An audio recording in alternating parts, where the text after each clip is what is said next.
What's going on? What's going on, y'all? It is your boy Skywalker the Jedi back at y'all with another one.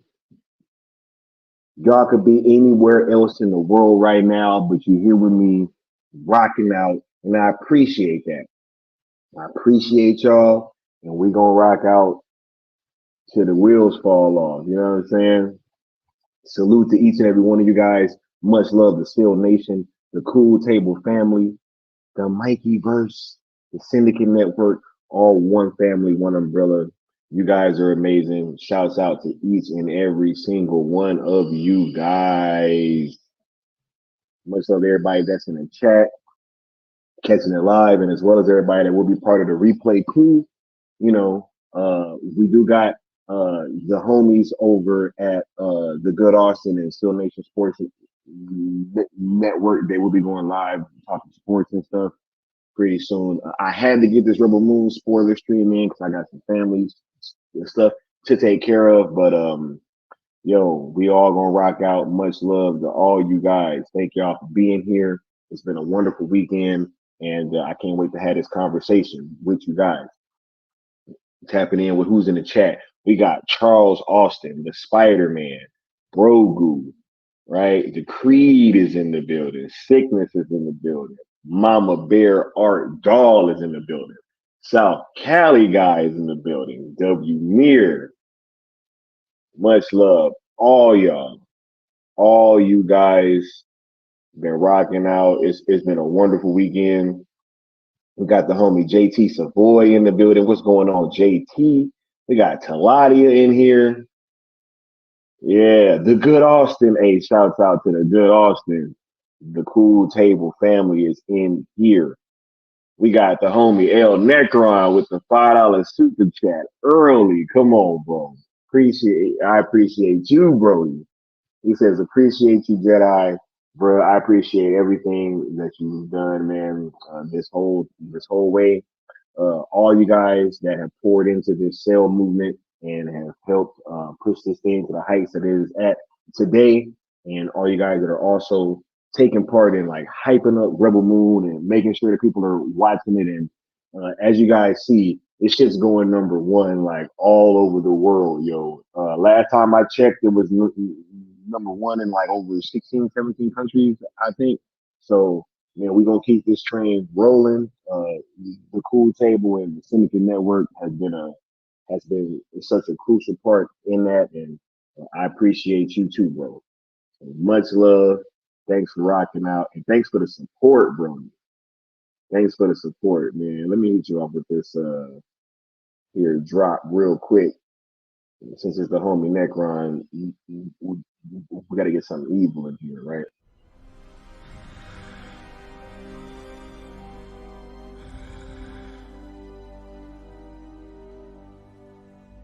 I told you. Steppenwolf would fail. Yes. Yes, you did.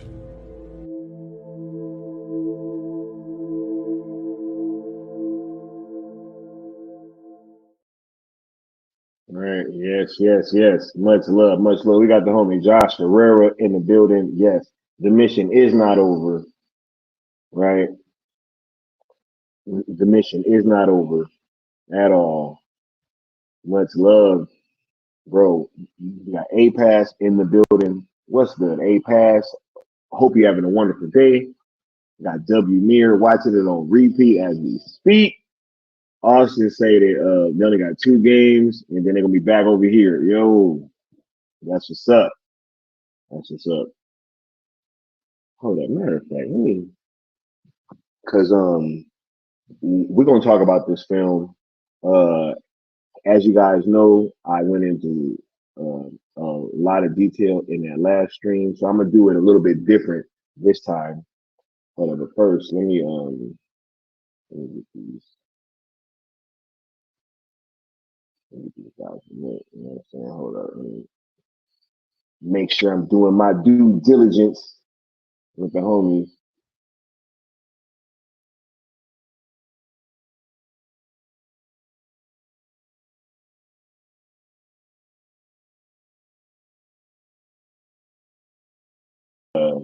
This is great.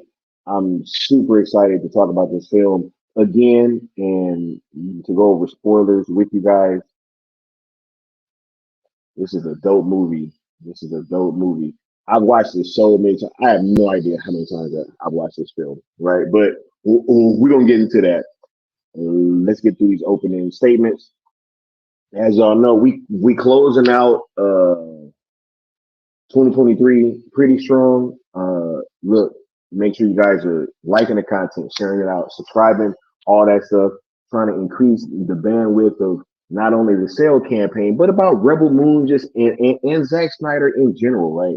Y'all know how much love that we show Zack over here, right? This corner of the fandom is where the real Zack fans are at. We're the only ones that never wavered, and that's official now. That will go down in the history books as we are the only section of the Zack Snyder fandom that never wavered. So they can't take that from us. You know what I'm saying? It's on record now. The scribes always, the scribes know. You know what I'm saying? But anyway, uh, everybody that has been rocking out, shouts out to you guys, and shouts out to everybody that will be rocking out going into the future. Um, as you guys know, we here in the name of these hashtags, we've been pushing this hashtag sale movement to its absolute maximum. We put things on a little bit of a pause just for a little bit to focus on Rebel Moon, right? But then we about to be back at it very soon, very soon, because I think that this film pretty much turning into a global phenomenon only uh, validates our case even more, right? So we're gonna be getting into those conversations again very soon, and I just want to make sure that you guys know that. So uh, let's keep pushing Rebel Moon. Let's focus on that, but know that we will be returning to our mission very shortly. You know what I'm saying? Very shortly. If you do rock out with the hashtags, we do have three rules of engagement. We ask that you guys, number one, be positive as we are engaging with the current home of Zack Snyder. Rule number two, we ask that you guys don't mix these hashtags because on Twitter/X, only two hashtags are respected per tweet. And rule number three, we ask that you guys don't tag, mention, quote, tweet, reply to anything like that. Anybody over at WBD, which is including but not limited to James Gunn, right? We also ask that you guys subscribe to ZSJL to Netflix on YouTube and also follow ZSJL to Netflix on Twitter as all pertinent information from the hashtag sale or from Zack Snyder's sale movement, should I say, rather. All pertinent information will come from those platforms, right? If you would like to sponsor a stream, whenever you guys give super chats like Necron just did earlier, they are tallied up at the end of the stream, and you will sponsor a following stream uh, after that, right? So I want to make sure that I'm giving back to the community in different ways, that are using their resources to donate to me. You know what I'm saying? So and this platform and everything that we're doing. So shouts out to you guys. We just run everything that we get right back into the channel, right back into the movement, and we're gonna keep it going that way. Also, I am announcing this now. Later today, I'm not sure of the time, but I will be doing a space watch along. So it'll be a live watch along space on Twitter/X, and that way, while I'm watching the movie on the spaces, you guys can come in, ask your questions, make your comments, and everything, and we'll all kind of watch the movie together that way. So be tuned in the X/Twitter later today, and there will be a tweet going out announcing the live watch along space. So we doing something a little bit different, you know what I'm saying? And I'm very excited to be bringing this to you guys and uh doing something new for the fandom because I don't think I've seen anybody do this before, if I'm not mistaken. I don't know. But I thought about this last night and I was like, yo, I'm about to do this. Because I was gonna do this stream yesterday, but I had some stuff going on. So yeah, much love you guys. And we about to get to it. Let me get caught up with the chat, and then we're gonna take a commercial break before we get to these topics. Right? Yeah. JT says that there's so much fantasy packed in this film. Oh yeah. Oh yeah. Mm. And then he says Jimmy is a noble Frankenstein. That scene by the river with Sam was like an homage to the OG Frankenstein. Hey, I didn't even think about that.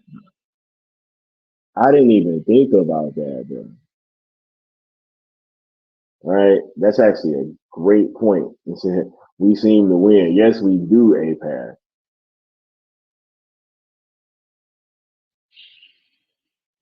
Yeah.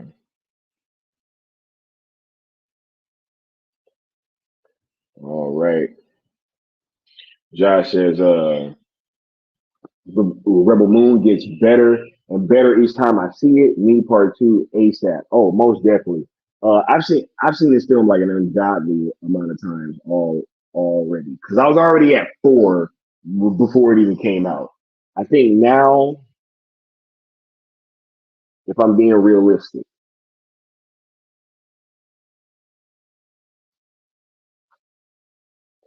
like what, like 11, 12 times maybe? Yeah, yeah, nah. Um, yeah, it's I don't know. I don't know. I'm real deep into this film, yo. I'm going deep already. Right. This is yeah, this is something crazy. So when I speak on it, I think I've seen it enough times to really speak on these things that I'm gonna speak on. So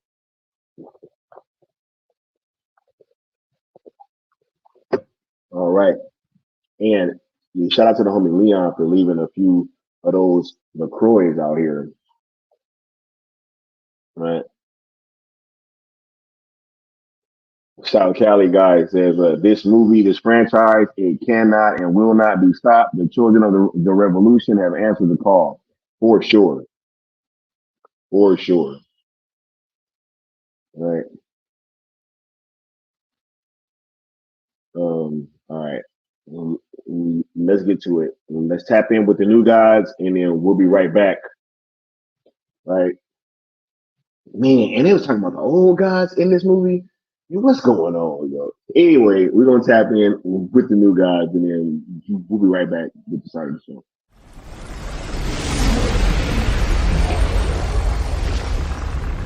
Steppenwolf, have you begun the conquest?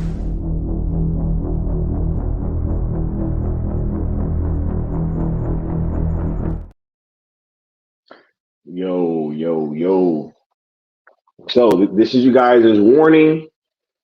I'm gonna warn y'all again. I mean, y'all should have been warned in the thumbnail and in the title, but let me go ahead and do that one more time. Right. This is a full spoiler review. Full spoilers, so there will be no topic that cannot be discussed today. So if you have not seen this movie, first of all, what are you doing? First of all, what are you doing? All right. Second of all, uh, get that taken care of. Get that taken care of immediately because we here talking full spoilers. So don't say that you weren't warned. Do not say that you weren't warned.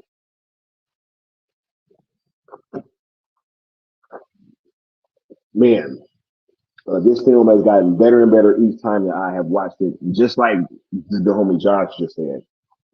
And I think that um, because I've had a lot more time to process it, right? And I've had all of these viewings. It's been sitting with me for a few more days than a lot of you guys. I re- I really want to say this. There were so many emotions that I had going into this film, right? And me really, because at the end of the day, we didn't know much. Like, yeah, we knew what the story, kind of what the story was going to be. Okay, she's on this planet, right? Something happens. She has to leave. She has to go find these people to help them fight, right? So we knew that that was pretty much what the story beats were going to be. But at the same time, we didn't know much about these worlds, right? And uh, what it was going to feel like, right? There was none of that, right? And I think that the feel of this movie is what we were, or at least I was unsure of how it's gonna feel, right? So um going into this film not knowing what it was gonna feel like to go on this journey with these characters, for me to be so like instantly like hooked and like locked in, right? And just so engrossed in what was happening, right? And uh for not only just me, but especially for my first time seeing it, to have my homie there who, yeah, you know, he likes some of Zach's movies, but he's totally like a general audience guy, right? Loves film, but not super into the Zach stuff, and he only knows what I've been having these conversations with him about, right? So when I'm in there and I'm watching like his reactions and I'm seeing how engrossed he was with the film, right? And how much he was drawn in as well, um, it really it really kind of put me at ease, like, yo, this is gonna be is something that I think that all the general audiences were gonna be able to enjoy, right? And so um for for us to be in this world where we have this film, and for it to be such like a unadulterated like Zack Snyder film with all of the things, like just packed full of all of the things that we've come to expect from him, uh, in his films, and the fact that he said recently that, hey, this movie is kind of like for his fans and it's like his gift to us. I really felt that coming through the screen, and so um, for us to have this film and for us to be able to dive so deep into it, and for all these like theories and things being discussed, and character arcs that people want to see more of, and things that we already have seen, it's just a very special time to see everybody really be diving into this film.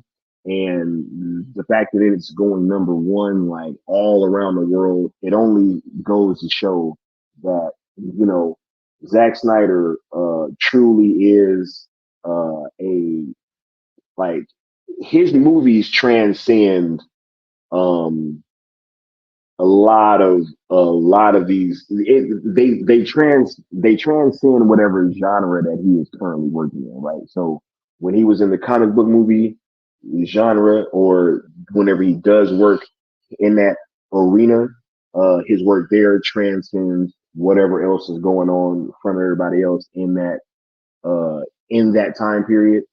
And now that he's stepped into this genre, this is the best entry in like the space fantasy side, space op, whatever you want to call it, right? This is the best entry into that genre in decades. There has not been a movie that has made me feel the way that I felt while I was watching this film, and while I continue to watch this film. So I'm happy to have this conversation with you guys.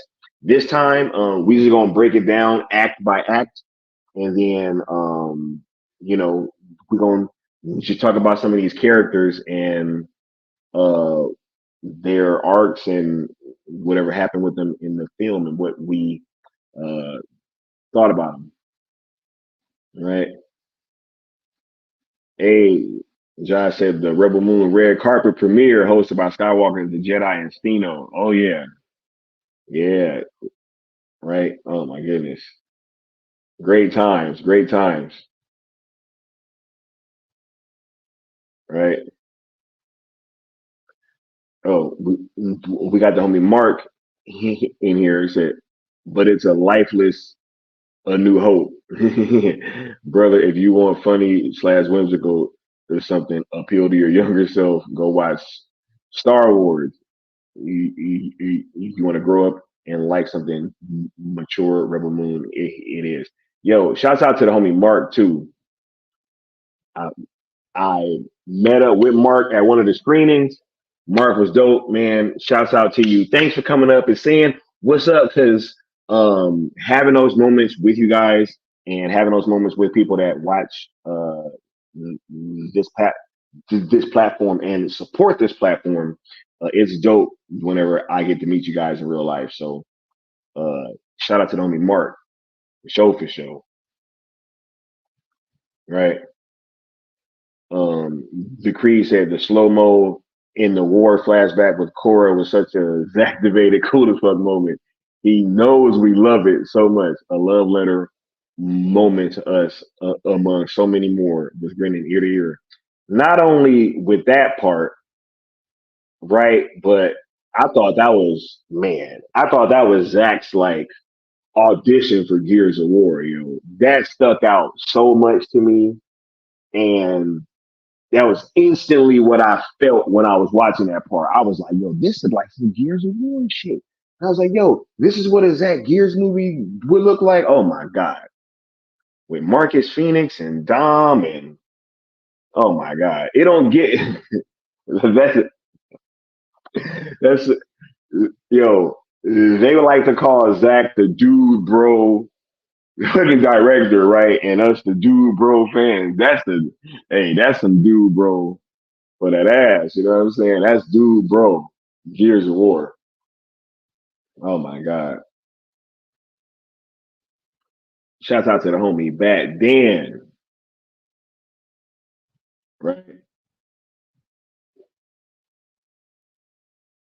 Hey, look, I see y'all going at some of these reviewers. Don't even trip. I got a stream on that coming real soon that I think you guys are gonna enjoy. I think you guys are gonna enjoy it quite a bit. I'm putting together a special panel with a special set of skills. You know what I'm saying? And we gonna have that conversation because I think that's a great conversation to have. I really do, right? Because I find it funny that everybody, been barely talking about Rebel Moon, and then all of a sudden when it come out, all y'all want to talk about it, and all y'all feel, y'all all got the same kind of views. You know what I'm saying? So, yeah, I think that that's definitely a conversation that we're gonna have, and we're gonna have it very soon. But just chill. You know what I'm saying? Don't even trip. Y'all know Sky gonna hold y'all down. Y'all know that I ain't just gonna let that slide. You know what I'm saying? Ain't no way. But look, let's get to this, yo. The first act of this film, man, being like being in the theater, y'all, right? Because they want to say, "Oh man, it's like Star Wars or whatever," right? Which there are obviously some influences from Star Wars, right? Number one, being in the theater when the film starts and Jimmy is narrating, yo, like it's just, and seeing the ship and everything, it just, the way the whole film opened up, it just had such gravitas. It added to the epicness level. It was it was just incredible, right? The opening shots on Belt, and showing Cora and them with the backdrop of like the huge looking planet and everything, right? Like it was just amazing, It was an amazing thing to behold, right? And look, y'all already know that with Zach, you're getting the crispest visuals, right? Like it's seeing this thing in 70 millimeter was insane, right? And I'm gonna get into, because I've seen some criticisms and nitpicks and stuff. I was seeing people like, "Oh my God, the field of view, right? Like it looks this and that and da-da-da." Man, I saw that shit in 70 millimeter at the Chinese theater.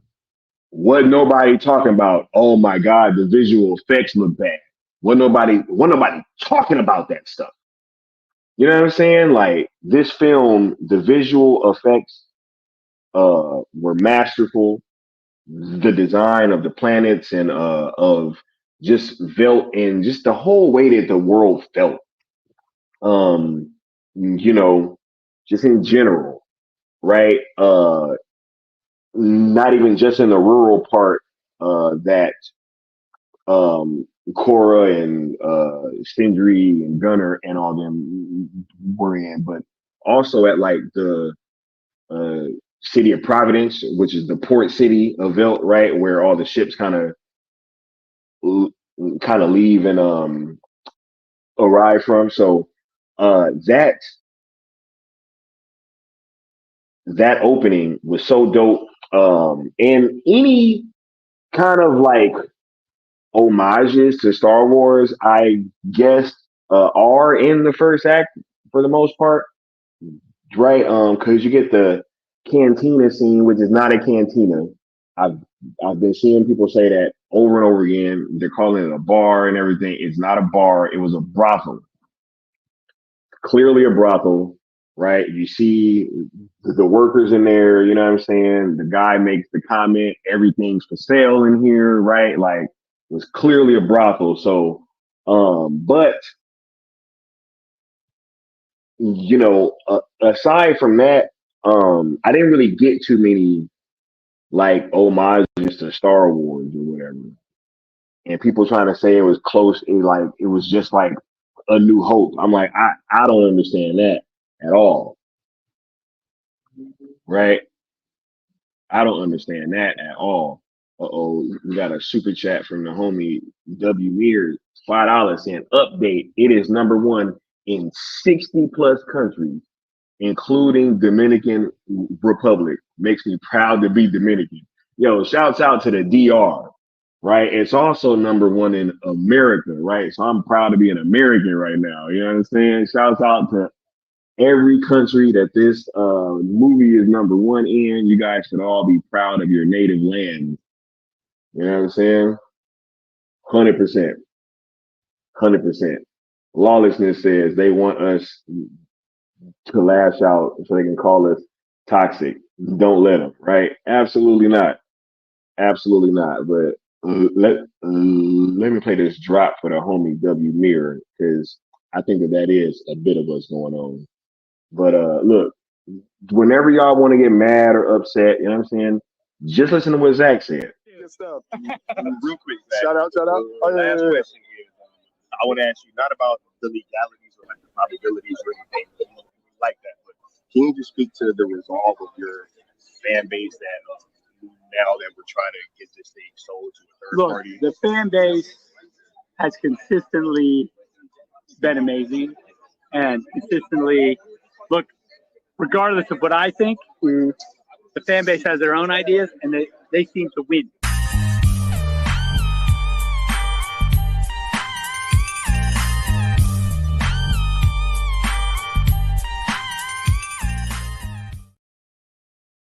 Yeah, for sure, for sure, for sure. Right. Shout out to the homie W Mir for the update.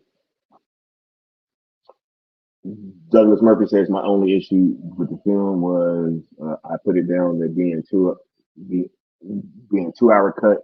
Its quickness. Some characters came and went and was too short. Yeah. Yeah. I'll get into my criticisms or what were criticisms. What and keyword, it was a criticism of mine until I realized something. But yeah, I didn't feel that the characters came in like that they didn't have enough development. I think that when you first of all, A New Hope, right? Because they were trying to compare it to A New Hope. A New Hope was mainly about Luke, Han, and Leia, right? But it was solely focused on Luke. Han and Leia got like no backstory. with their characters, pretty much, right? Did it have a little bit of development? I guess yes, right. But this film it's not just three characters. Like it's much more than that, right? So, um, especially with it being a part one of a film that I'm gonna get the second part of in 4 months. Um, Leaving out of the theater, I didn't feel like that was a big criticism for me, or even a big issue, especially after I realized something that I'm going to bring up a little later, right? Um, El Necron said it's more Battle Beyond the Stars than Star Wars, right? Yeah, nah, there was like very few, right? And it was like some homages, but it wasn't. Nah, this didn't feel like Star Wars. It felt nothing like Star Wars, and I think that when the first act started, it also kind of played to that, right? How different the world felt. Um, First of all, when you have the opening with um, Sir Anthony Hopkins voicing in I don't know. Is he gonna be like I'm curious about Jimmy now, right? Because it's like he sounded like he had a human voice at the beginning of the film, and then he has a droid voice later. It's like, are we gonna? Is he playing double duty? I don't know, right? But um, like yes, it felt nothing like Star Wars straight from the jump. The Imperium, as soon as they get there, it's unsettling. That scene with Ed Skrein when he first gets there and he walks up with Sindri and he hugs him, and it's just it was so unsettling. It was so unsettling, and um, and Skrein was really giving a lot of Hans Landa vibes. Like I'm not even gonna front, right? Like where you're kind of seeing this tension kind of bubbling beneath the surface, and you're waiting for him to turn that smile into something much more sinister, right?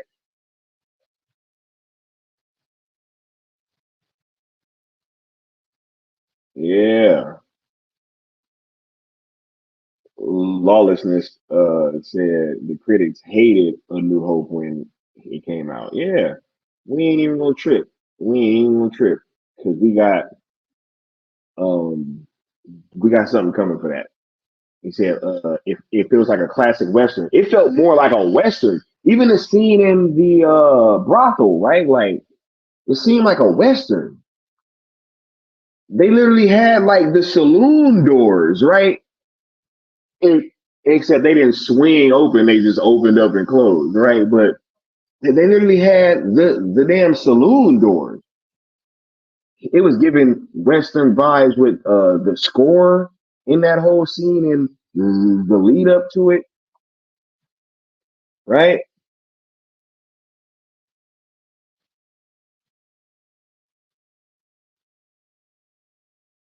Yeah.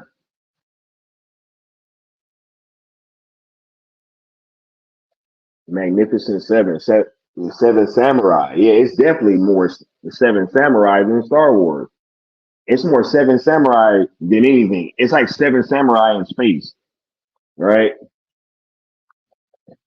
Josh says this is Zack Snyder doing Joseph Campbell's hero's journey. Star Wars did the classic hero's journey, and Zack Snyder just added extra spice, flavor, rock and roll, metal as fuck, etc. Yeah, space opera, western fantasy, absolutely.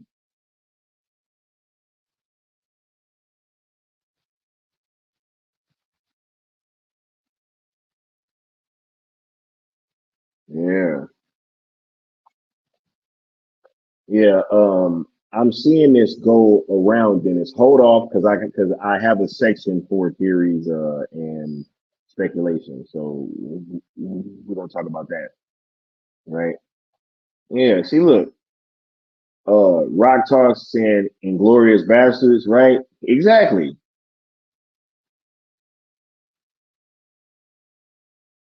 right? Yeah. This movie starts off fantastically. You know, they start uh putting little threads out there that are gonna become part of the conversation later, right? Like obviously, um, with her seeing the bounty hunters and her seeing one of the bounty hunters pay off Kai, which we'll get into a, a bit later, right? You know, it just started off at a great pace. It was showing you that things were gonna happen that you weren't gonna expect, like Gunner getting grabbed in the brothel, right? Yo, y'all should have seen the homie Spino. Like when that happened, he was just like, "Whoa!" right? I literally started. He's like, "What the fuck?" And he's like, looked at me and was like, "Right." Yeah, just when the Imperium show up, right, they're behaving in ways in which you would never see the like stormtroopers behave, right? You would never see stormtroopers um carrying off a girl trying to go have that barn scene, right? That eventually happened, right? Like uh there's just all these things that you would never expect to happen in this kind of film, and they happen, right? But um usually, such as is Zack Snyder's history, uh, especially people that that engage in certain kinds of behaviors, they usually get dealt with very swiftly. You know what I'm saying, and violently, right? And I love that about Zack's film, right? I mean, did we all not grow up fans of like RoboCop? Like, what did RoboCop do to them dudes that he caught trying to mess with that woman? What did RoboCop do? Right? Like, there's like a long history of this, and I like that Zach, puts that in his films because hey, people that commit certain kind of acts, they should be dealt with in certain kind of ways. You know what I'm saying? And hey, I'm not like tripping or gonna throw a party or just throw a pity party because some of the people we getting dealt with, right? Yeah,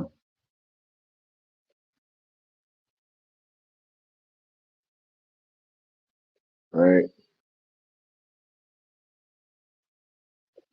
Man, y'all killing it in the chat. The Creed says Jimmy is no C3PO. We know he is a former elite warrior droid. Feels like that aspect is gonna really come into play in part two, especially the way Jimmy looked by the end of part one. Not only that, but when you see the trailer for part two after part one ends, Jimmy looked like he about business, yo. Jimmy looked like he with all the smoke. So I can't wait. I can't wait. JT said Harmada is definitely a jab at Hamada, who had a fondness for spiders in films, right? Ain't that ain't Walter Hamada the one that put the spider in Wild Wild West?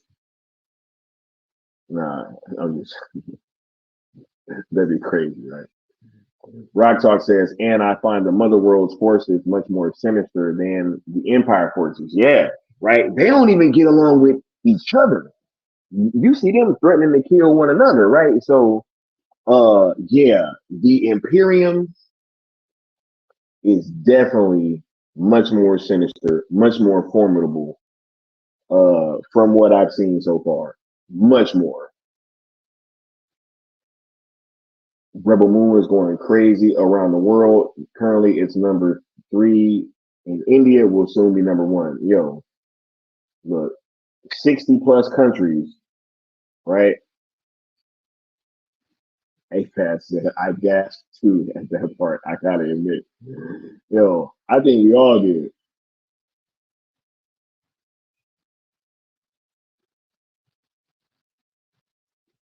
JT said, anyone else notice Cora crying when she watched the birds take off in the start of the movie? I think it's tied to Issa's death and her guilt. Right?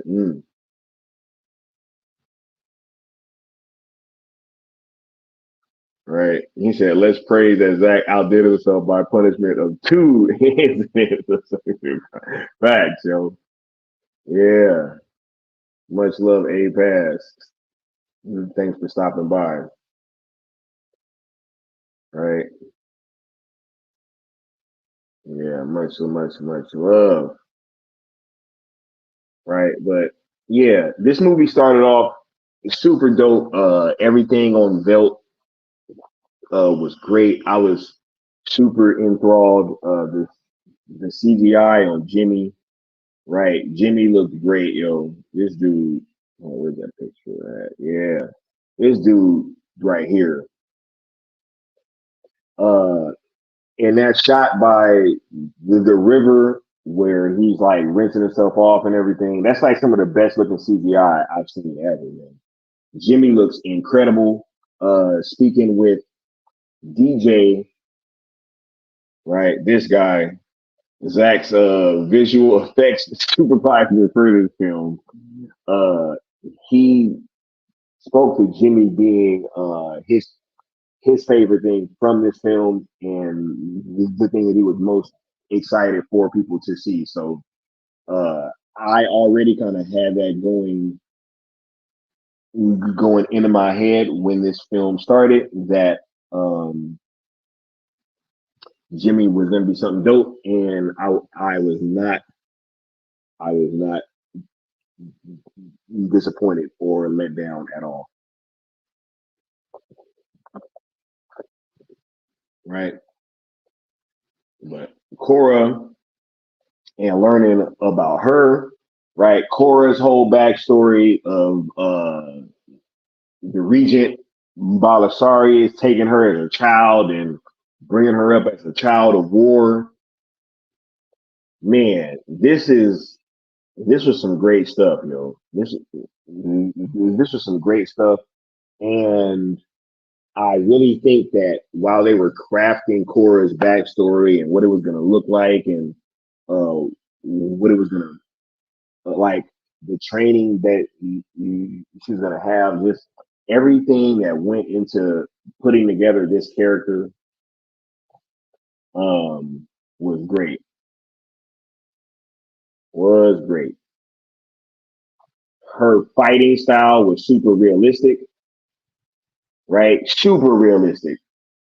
Something that upsets me a lot of times as a former soldier, you know what I'm saying, is that I don't mind when they have like the female action heroes, but what I do kind of mind is when a lot of times the fighting doesn't look very realistic. Um, Leon spoke to this, right? Her fighting style was super dope. It was super realistic. She was using the environment around her, right? Using space and distance to kind of control and leverage, right? Like it was great in so many ways. And just watching it, it looked super believable. And I was just really kind of taken aback with a lot of her action scenes because it felt real, gritty, visceral, and just was very, very believable. Right, very, very believable. You know,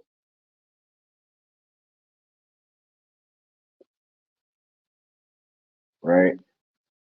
We got Scottish geek guy in here. let's go ahead and give him some promo. He says, howdy, folks. I just watched Rebel Moon yesterday. Wasn't that impressed. I'm sorry to say, gave it a 6 out of 10 on my video review. Well, that's cool. Yeah, dope. Said, Sky, you should have a theory stream sometime. The chat has some dope theories. Oh yeah. We about to get into it. We about to get into it. All right. Dennis says, one more thing about Noble is that he feels real, like he could actually have served a dictatorship like the Nazis or Soviets. Yeah, like, man, Im- imposing, right? Like, intimidating, unsettling. Like, Ed Skrein really killed it. And you really see that from the first introduction of his character. So, um, right?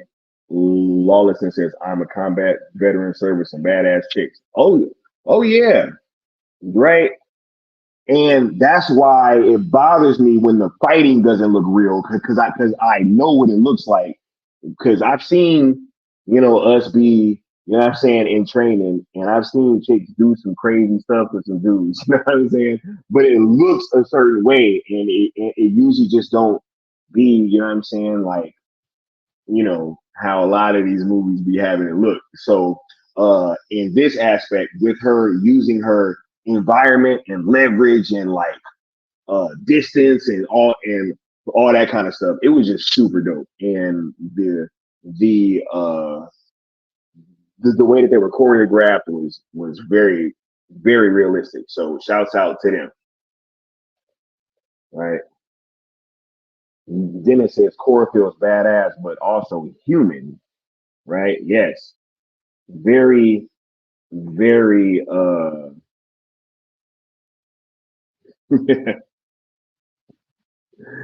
they should be taking notes, yo.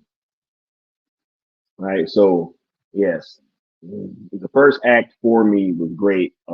Things were moving at a great pace, right? And everything was just super dope. Now moving into the second act. Now this is where the whole team starts getting put together, right? So now it's not just oh wait, no, I almost forgot. How could I almost forget? Wait a minute. Going back, let me back this thing up because I gotta talk about somebody real quick. I almost forgot, right? Oh wait, no, where does picture go? I don't got that loaded up. All right, fine. We just gonna rock out. But uh Gunner, yo, Gunner. Man, oh man. Gunner. Ah, I was so pissed at Gunner, yo. Y'all cannot believe. You guys will not believe how pissed I was at Gunner when he snitched on Sindri. I have no idea how mad that I was when he snitched on Sindri. Like, I was hot. I was hot. I was like, yo, man, like, you ain't listening to nobody, bro. Like, you got this chick who obviously knows what the hell she's talking about. I mean, he didn't know that she was from the Imperium or whatever, but she was even talking like she knew what what they was gonna do when they first got there.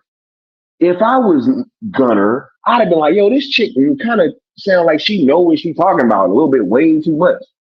Right? She over here, yo, that ship, it ain't here to partner with y'all. It's here to subjugate, to enslave, you know what I'm saying? All that. And he's just like, right. Let me listen to this dude's lies. You know what I'm saying? Just because this dude came down there with a smile, right? With smiles and hugs and promises. You know what I'm saying? Smiles, hugs, and promises. Yeah, oh yeah.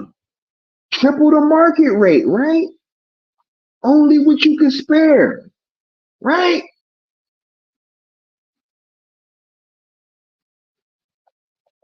I was hot.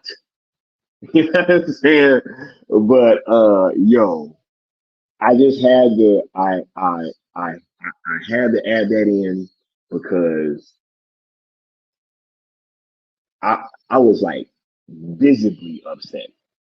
You know what I'm saying? I probably was and what's crazy is Gunner had one of the biggest arcs in this film because I hated him. I hated him in the beginning. Hated him.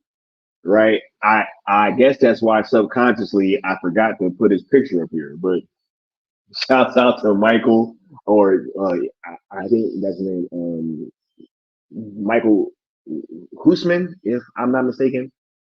I might be butchering it. If I am, I'm sorry, but shouts out to him. Cause that look that he gave Sindri, that like defiant look, like, yeah, motherfucker, I just told on you. Right? When he was like, just keep in mind, right? Like our, our capacity to what we could spare or whatever. I was like, bruh, and he don't look at him all defiantly, thinking that he about to, go become some rich dude, right? Who listening to all these false promises from this guy. Man, I was so upset with Gunner at the beginning of this film. You guys have no idea. But moving into the second act, right? That's when we have to start putting the team together, right? And because you have Kai, which I'll get into Kai later, right? Because Kai is like one of the main people that I want to talk about. You know what I'm saying? But yeah, so Kai takes them from Velt, right? And now we're going to go put the team together, right? One more thing that I thought was super dope is every time that they kind of pick somebody up, right? Like there was a shot of them kind of added with the team, right? Before they were going to go get the next person, right? So when Cora and Gunner walk into the brothel, it's like the shot of just them two, right? And then when they get to go see Tarak, right, you see, oh man, it's like them plus Kai now. Then after they go get Tarak, and you can see the shot of all them when Nemesis kind of looks back, and it kind of keeps going, and it was super dope to have that. Uh, you know, but now we're putting the team together. Josh says Gunner was my friend's favorite character and really did kind of save the day at the end. An ordinary farmer can be a hero if he chooses to rebel and do what's right when others are telling you not to. Hey, facts, right? Right, yeah,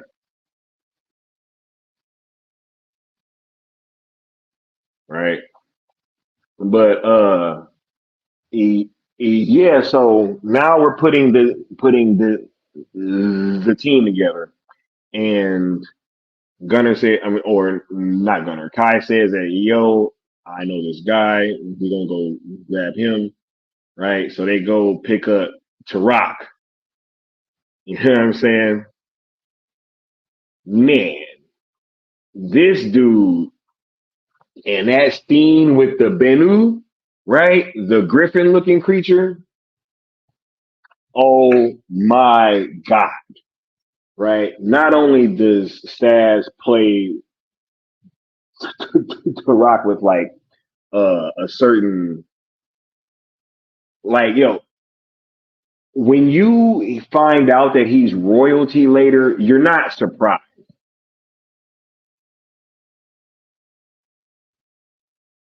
right? He plays him with like such a grace and like humbleness, but also with like a power, right? Uh, Obviously super athletic, right? And when you first see him on screen and he's chained to the anvil or whatever he is, and you see him approaching the Bennu, it's like it's just great stuff, man. Zach really knew how to shoot this character. He was well written. I love the fact about and even Zach pointed it out that he could probably get out of those chains if he actually wanted to, or we actually know that he could, but he's like, yo, but I owe a debt and I'm gonna pay my debt. So uh, us being in this uh, in, in this scenario led to one of the best parts in the whole movie. The whole Bennu first flight scene score gave hella homages to Man of Steel. Shouts out to Junkie Excel as well, man. This score was fantastic. Watching this scene and him take flight on that on that big bird, yo, definitely gave Man of Steel Krypton sequence vibes, but I actually like this one a little bit more than that Krypton flying sequence. Absolutely.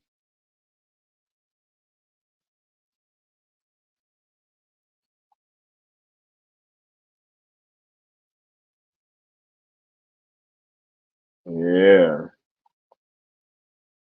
Said it was crazy when Birdie kills Lord Darkseid. Hey, Zach was like, anybody can get it. We're gonna get into that a little bit later too. You know what I'm saying? But yo, nah, that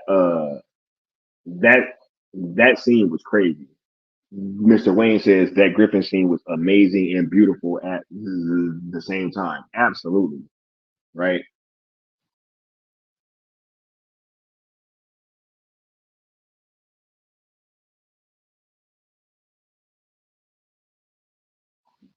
That scene was so dope.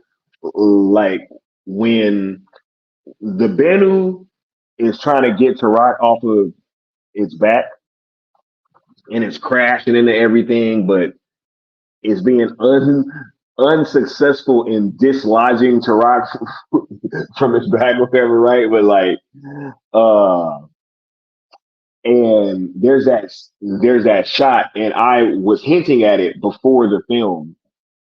Um, it's that shot that's totally a homage to Legend of the Guardians, right? With the owls, it gets that look and it sees that cliff like, oh yeah, I'm about to get this one off my back right now. And then even Tarak sees it, he's like, oh my goodness, right? And he gets knocked off, and then that leads to him having to run and jump back on the bird in midair. Just such an incredible scene, right? I said that necklace he wears is tied to his culture and the Bennu, absolutely, right?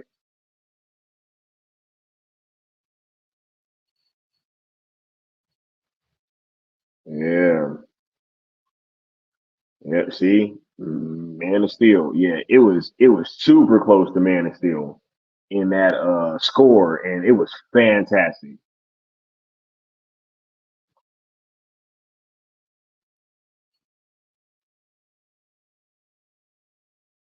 right? But shouts out to the actor Staz that played Tarak. Whole scene was incredible.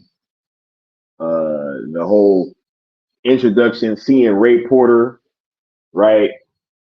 Man, just great, great part. And I'm looking forward to seeing a lot more of Tarak in part two and in the director's cut, right? But moving forward,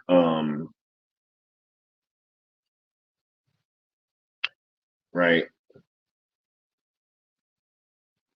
Nemesis. Yeah. Nemesis. Right. Oh my goodness. This scene, right, where they go to Daggett and they're trying to convince Nemesis to help once again under the advisement of Kai, right? You guys are kind of noticing a pattern here, right? But like, we got somebody else, right? So they go get Nemesis, and this scene with her and Jenna Malone, aka Harmata, right? Uh, this was such a great scene. First of all, that hat that she got, that hat is like top 5 movie hats probably ever.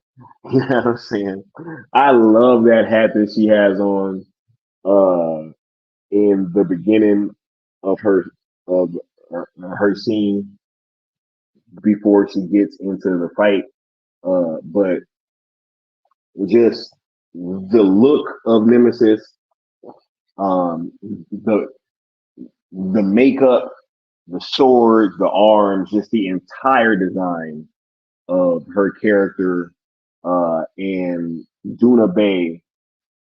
Duna is Bay, you know what I'm saying? First of all, but no, she does such a fantastic job, bringing such a like she is she obviously is like a capable and super competent swordsman, but uh she also brings like a humility to the role, right? Like, because even after, or one, when I was watching the watch along with all of you guys, uh I can't remember who it was, but somebody was in the chat screaming like, "Yo, like turn them swords on," right? Like, but I think like in hindsight, and and I was, was already kind of thinking this because I had seen it, but I think that uh, she didn't want to because she knows whenever she turns those swords on, that it's about to be a problem, right? That it goes from like maybe her just naming somebody to, like, hey, this about to get deadly. So uh, I think that she didn't want to kill Harmata, even with everything that was going on, and with Harmata um, taking that child, right, and her even uh, alluding to like, "Yo, I know the pain of a mother like losing their child," right? So she really didn't want to do that, but she ended up having to because Harmata left her no choice, really, right? She was going to try to kill her, and so she had to do what she had to do. But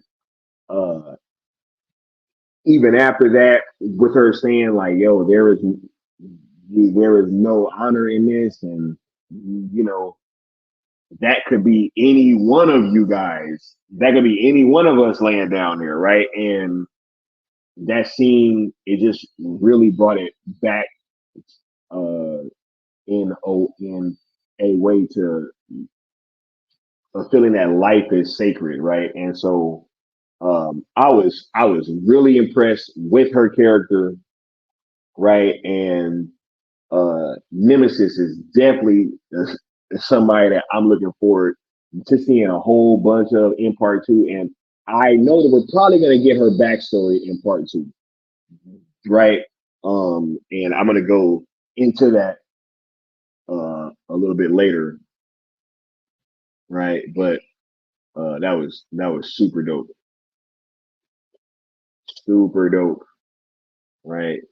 Matter of fact, let me grab this while I'm talking.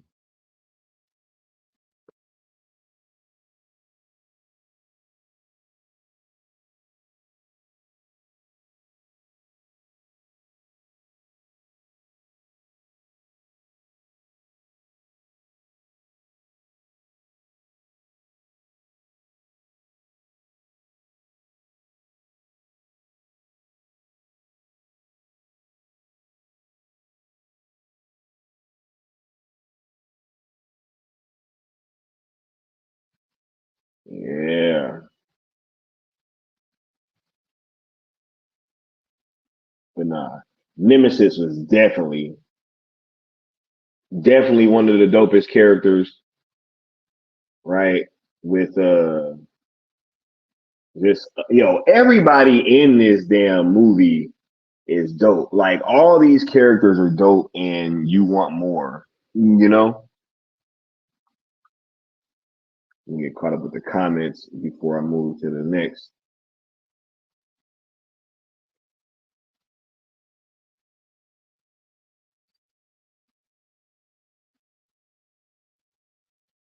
Yeah, said she wasn't happy about killing Armada. Nope, not at all. Not at all. So I love the spider scene. What was her name again? Harmada, right? Harmada, yeah. Charles also says, so far, Jimmy and Nemesis are my favorite characters, but that Admiral Noble, man, that dude got a special place in my heart. Super dope villain. Yeah, right. Yeah, nah. I'm about to get to the blood axes in one moment, Necron. One moment, bro.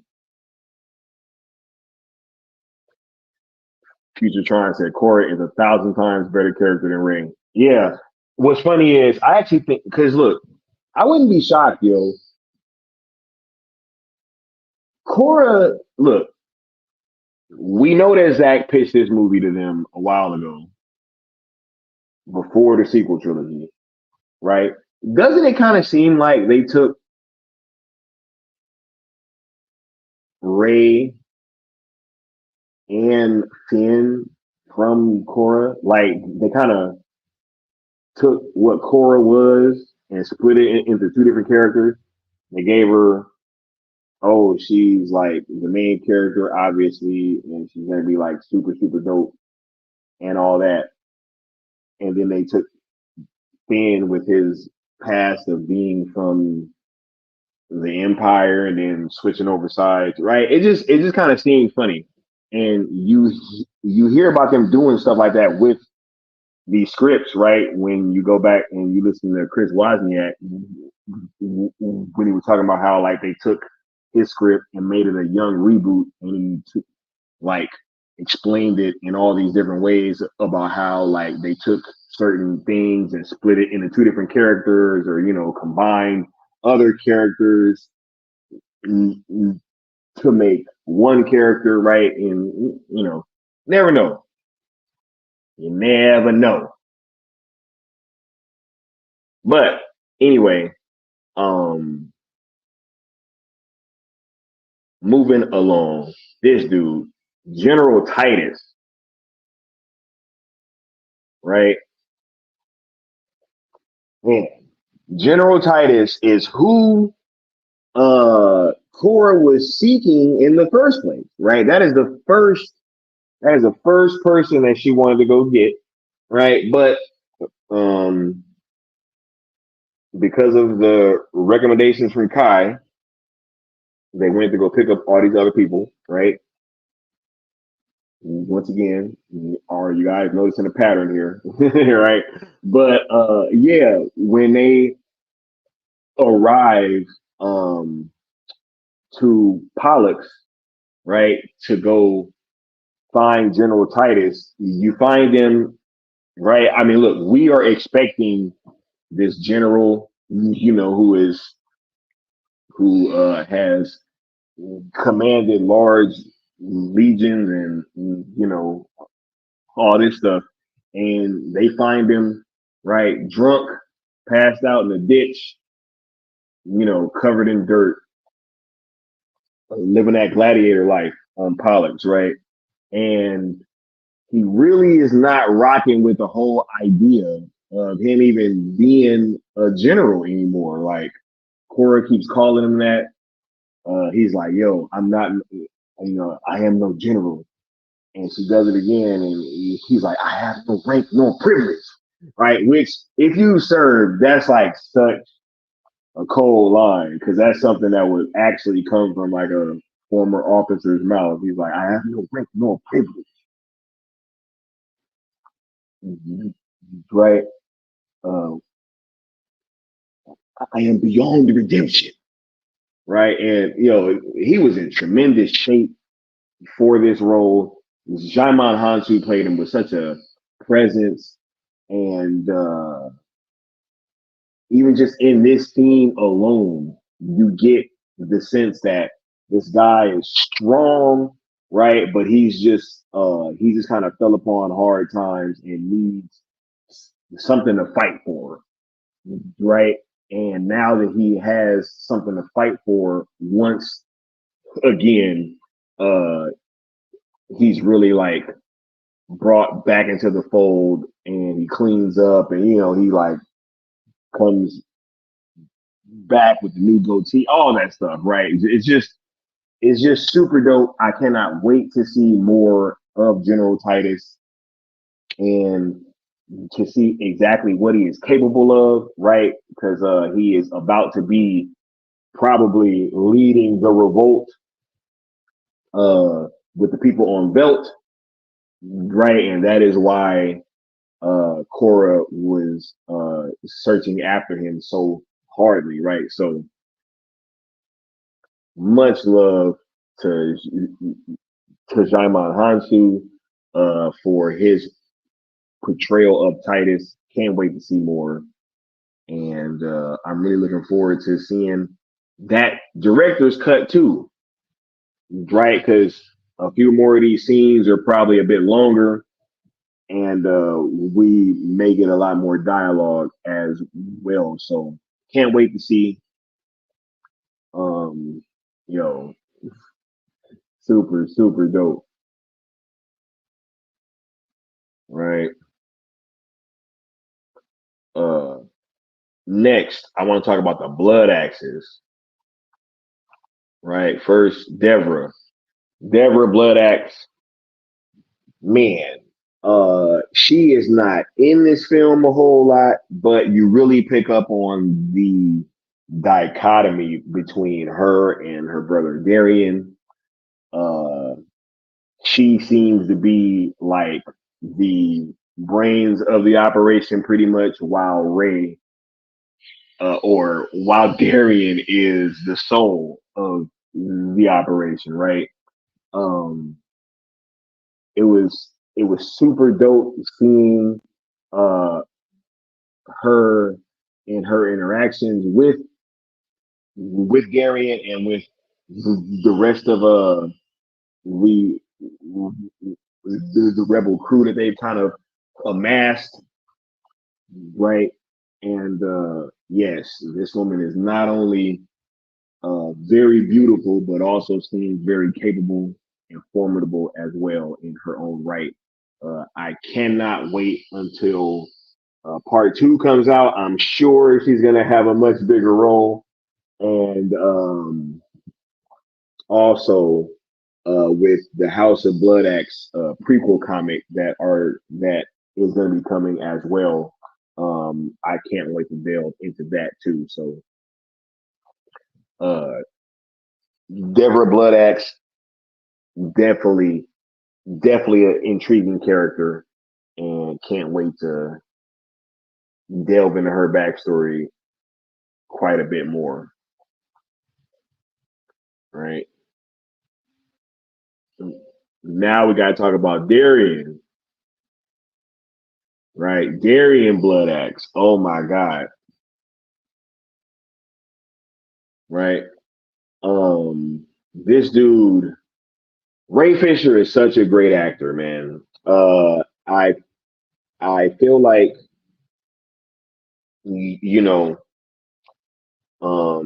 with everything that he went through, uh, after the whole Justice League fiasco, and because that was really supposed to be like his coming out party, right? And he was really supposed to get all the love and admiration that was set to come his way with his portrayal of Cyborg in Zack Snyder's Justice League. But obviously things happened the way that they did, and now I feel like with Rebel Moon, this man has had the opportunity to like reintroduce himself to the general audiences and has shown just how much of a presence that he can have on screen. That line that he delivers about, right, like under free will, right, who among you is willing to die for what we believe rather than hide behind it, like that. That was so that man that is such that was such a delivery of that line, like, oh my goodness. Shouts out to Ray Fisher. Darian Bloodaxe definitely was like top tier, yo.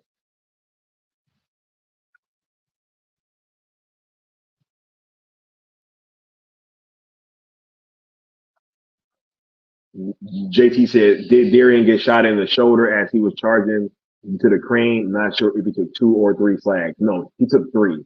He definitely took 3. He took one in the shoulder, absolutely. And then, yeah, he jumped. And look, I guess we are getting into the third act now. So let me go ahead and move that. But um nah, the death of Blood Axe, yo, that was something crazy.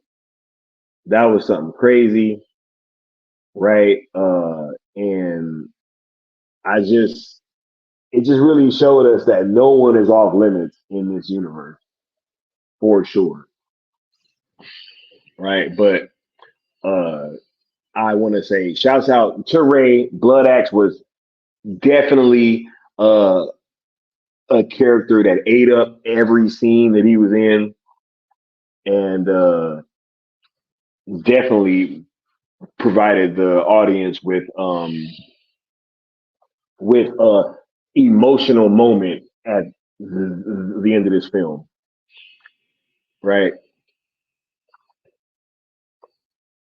But I have to move forward a little bit because I got to get to this dude, man, Kai, bro. This dude right here.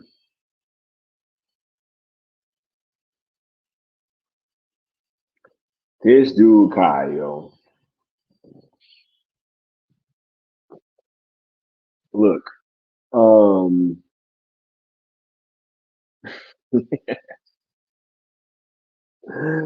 oh my god, I was so mad at Kai, y'all. I was so mad. I was so mad, right? Because the way that whole scene plays out, where Cora is kind of noticing that she sees the same bounty hunters that was on Velt, right? Uh, and she's kind of putting 2 and 2 together. She's like, "Wait a minute, something don't feel right." And then Kai just gives her this shrug. This was the coldest shrug right here. This is the coldest shrug, right? Is it not though? Is this not the coldest shrug ever?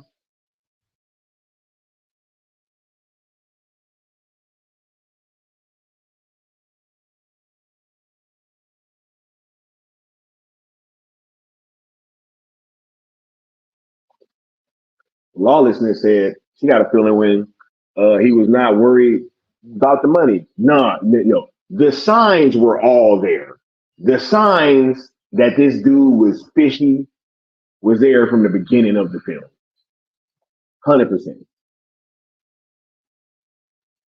100%, right?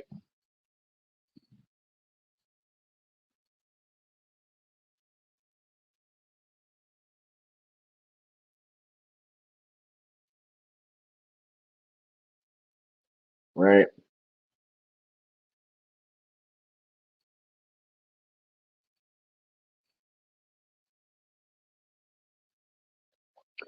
Dennis says Kai's betrayal was perfect case of subverting expectations set up by Star Wars, unlike The Last Jedi. Hey, I feel that. W. Mir said any Snyder fan turncoat will forever be known as a Kai. Hey, look,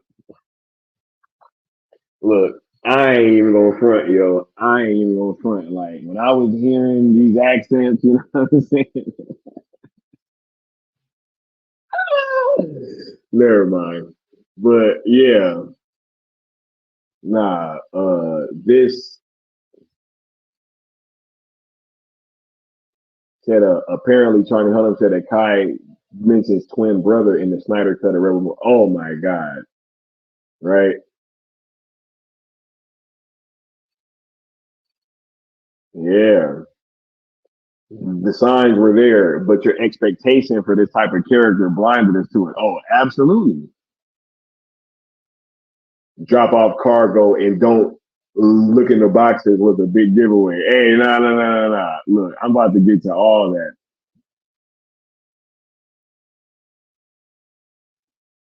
right?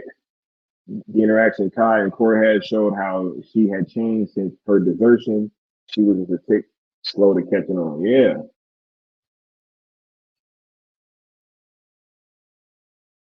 right. We got a Mandalorian Martin. Shouts out to Mandalorian Martin. Welcome to the platform. All right. We talk all things Zack Snyder, including Rebel Moon, hashtag sales VSJL to Netflix, hashtag sales Snyderverse to Netflix. We talk about all that. Actually, I know quite a bit about the uh, about Zack Snyder sale movement because I'm the one that started that hashtag. So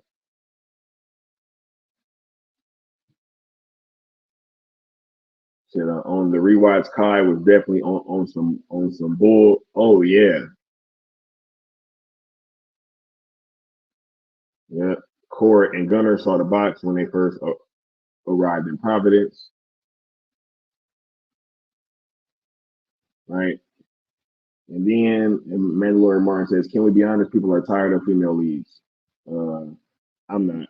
As as as long as it was done well, which Cora was done super well, and I actually went into exquisite detail about why uh, I loved her fighting style and things of that sort compared to other female-led action movies. So when it's done properly, I'm actually a big fan.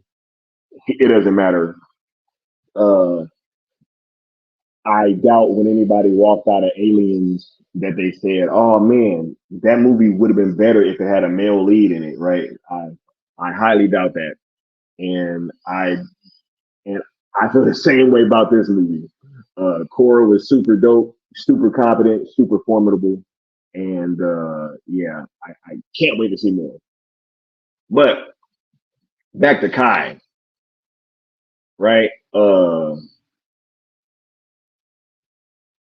Kai, yo, this betrayal will go down in history.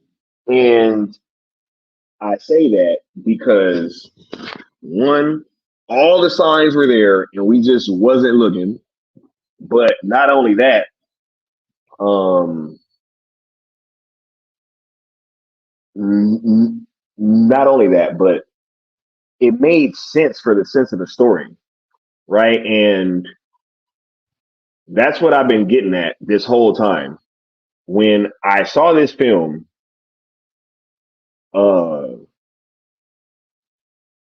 when I saw this film, um, my first thought was, man, they kind of put together the team kind of easily, right? I was like, they kind of put together the team kind of like for easily.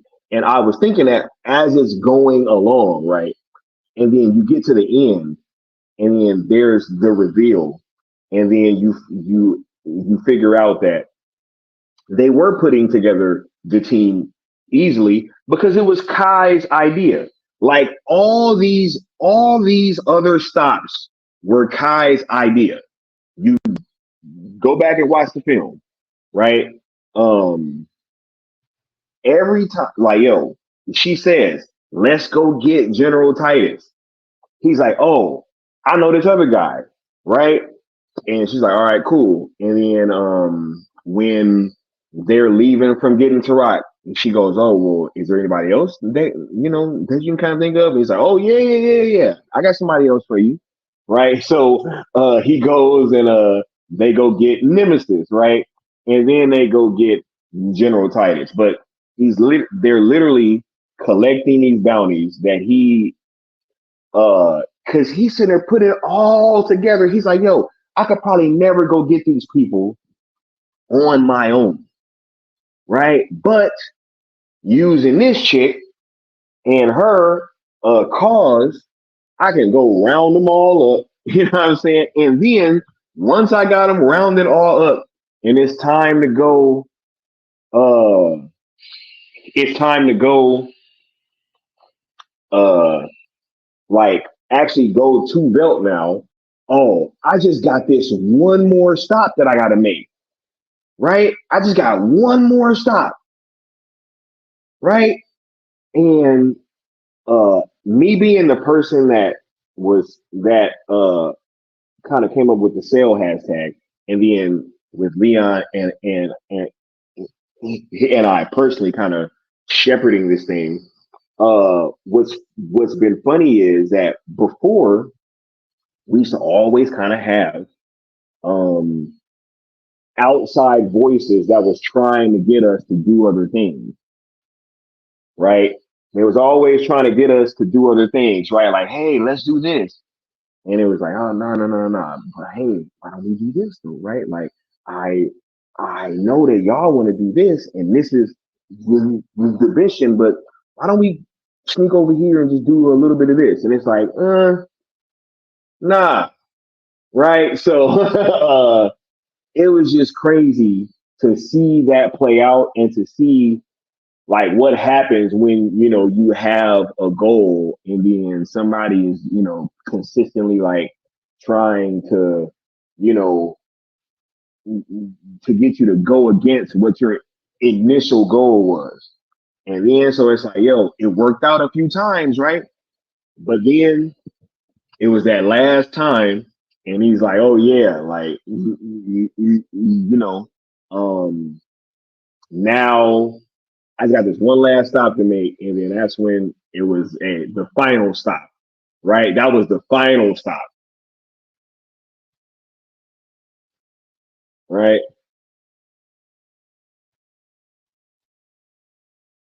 He said they do it even just for a stack of grain. Exactly, right?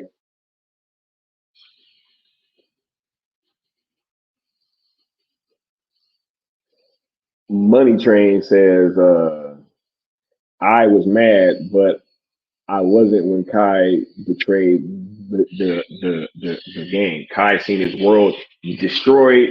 His mind was made up. Kai wanted them that bounty money for everyone. Facts, right? Yeah. Cora definitely probably piloted that ship back. I think we might end up seeing that in the director's cut or whatever it is. Right.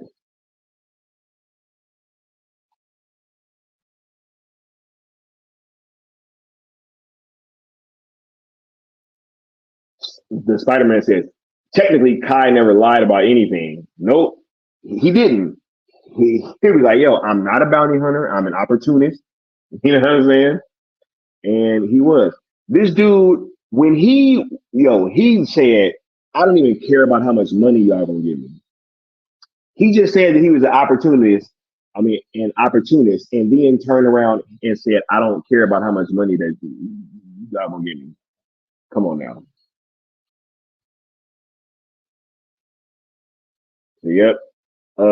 That one alien dude was helping him the whole time too. Watched him take off after the brothel scene. Yep. That Rebel Moon story arcs is very eerie that it parallels the cell movement's hero's journey. Hey, and what kind of accent did Kai have? I'm just telling you.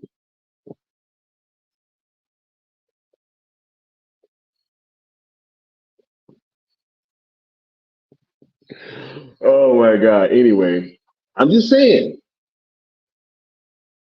I'm just saying. Lawlessness says that turning down that money got my spidey sense of tingling. Yeah, it was because he had just said that I was an opportunist. Then he's like, "Oh, just pay me whatever you think is fair." It's like, what? No, no, no, no. But yo, the third act, incredible, right? This whole film is dope, incredible. But moving on from Kai, I gotta get to my boy. I gotta get to my boy, Admiral Atticus Noble, loyal representative of his slain king. Yo, no, this is crazy, yo. This dude is Scrime, man. Atticus Noble. You know, I didn't expect to love his character so much, but I absolutely did. I'm glad that they brought him back at the end. Ed Skrein was telling me about how brutal his character is going to be in the director's cut. I can't wait to see that. But even in this one, man, I feel like this man's presence was imposing, intimidating, just everything. The fight scene with him and Cora is super dope. Uh,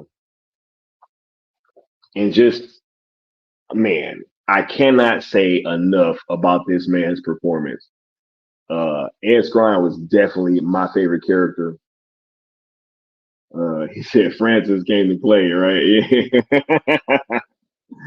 That's my man Ajax, you know what I'm saying? From Deadpool. Yeah, but nah. Totally gave off like Hans Landa vibes in certain scenes, right? Cold, calculating, brutal, uh, just didn't care. Did not care at all when he was giving that speech about the the king's gaze, right? And where it got its name from. And when uh, he said, honor, I understand. Charity, I do not. Yeah, I was like, yo, this is crazy, right?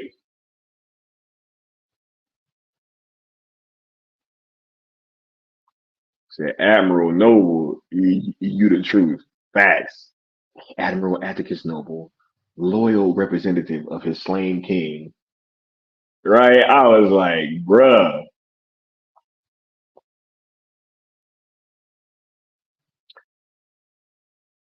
Said that last 10 minutes was lit. Is Noble a cyborg? When they hooked him up to that stuff, the scene was oh, the scene after was dope. Yeah, yeah, yeah. I don't know. Is he a cyborg? Is he like I don't know. I don't know. But whatever he is, I don't think he's normal. You know what I'm saying? Josh says, Ed Skrein was always Francis to me after Deadpool, but now after Rebel Moon, Skrein will forever be Atticus Noble. For sure, for sure. Right? Take notes. MCU for sure, right? Like there is no there is no MCU villain that I think tops this dude at least in like the past few years, yo. Years. Brutal, calculating. Yeah, I don't know. I don't know. Charles Austin says, "Let's talk about the technical arm of the scribes, yo. That shit at the end of the movie was nuts." Yeah, yeah, right. It says, there's so many questions, right? Um, Mandalorian Martin says, instead of the Galactic Empire, they choose the Nazis. Um, I think that if you go back and you look, the Galactic Empire, I mean, who were they based off of? Right? I mean, I think it's pretty clear who the Empire was based off of, right? Let's even go back just to the sequel trilogy, right? What was the First Order? What were they inspired by, right? I mean, when they had the scene of what was his name? The dude from Harry Potter, right? That was up there giving that speech, and all the all the First Order, they all like raised their arms, right? Like, I mean, wasn't that you know?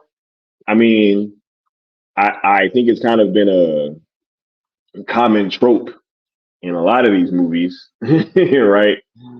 Uh, I think it's been a very common trope. So yeah, I, I'm not sure like where that came from because if you look back, the Empire was based on the same group, right? Like, yeah, stormtroopers were, yeah, like, yeah, that's literally what they were called, right? You know what I'm saying? Like, it's literally what they were called was stormtroopers. So, yeah, I don't know, but look, like I said, was villainous enough in this cut? If he's more so in the director's cut, gonna be crazy. Well, look, I'm only going off of what homie told me, right? What he told me and Leon when we met up after that screening, uh, right? You know, he's like, my body count is crazy, fam. Crazy, fam. He said, my body count is crazy, fam. So I'm only going off what I heard from the man himself.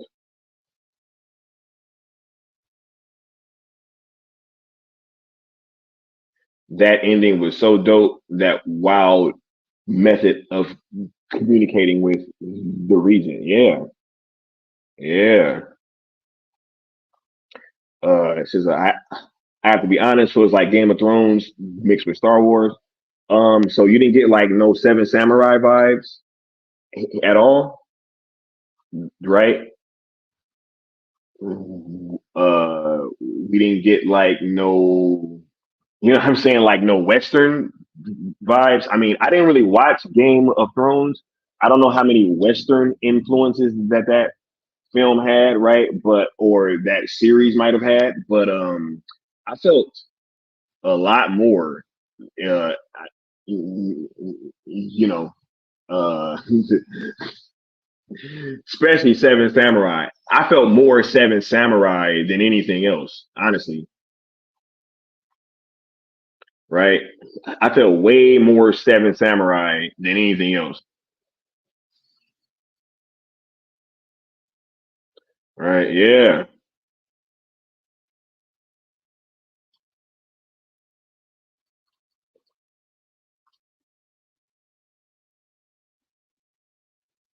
right. Yeah. Speaking of speaking of Army of the Dead, right? Let's get into the next thing because I can talk about Ed Skrein and Atticus Noble all day, right? But let's get into like some like these theories and speculations because I've heard a few, right? I heard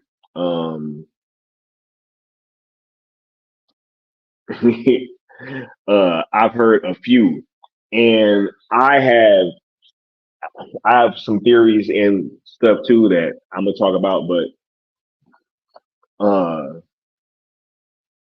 like one, what the hell is going on with Noble? Like, is this dude a cyborg? Right? As you guys were saying earlier, he was hooking himself up to that weird looking machine earlier, right? And he had the thing with the tentacles in his room and all this stuff going on. And it's like, yo, I'm not understanding, like what the hell is going on with this dude, right? So uh knowing at the end that he ain't like no normal person, I think it put things in a lot more context, right? Um and then Spider-Man said Zach said that the portal in the beginning is a link to Army of the Dead. Not only just that, I think that the alien creature that you saw controlling the humanoid or the human looking dude in the brothel, I think that was tied to Army of the Dead too.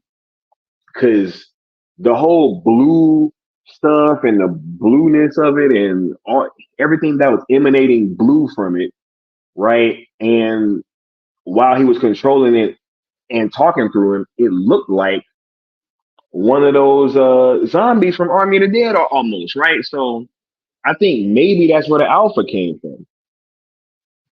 I don't know, right?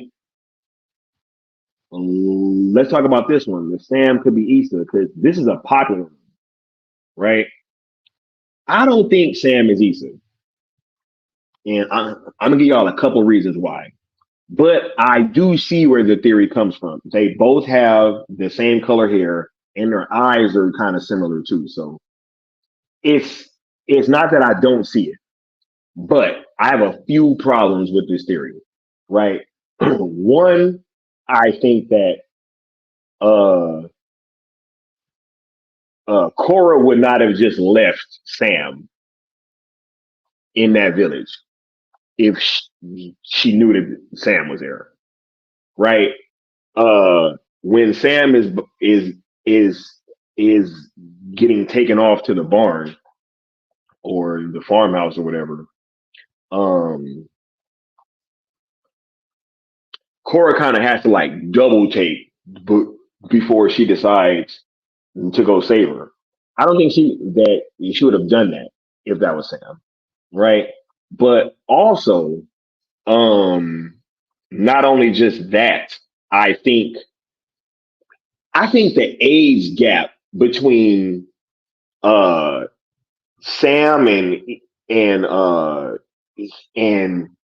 Issa, I think it's too big, right? Sam seems much older than Issa was around the time that all that stuff happened. So I don't know. I I do agree that Sam awakened something in Jimmy, right? Obviously, because after that interaction that they had, he clearly has kind of changed, and then he ends up saving her life later. So um, I do recognize that, but I don't think Sam is Issa. I just don't. Something in me is saying that one, that the the age gap thing I have a problem with, and two, I have a problem with Cora just leaving her if that was the case.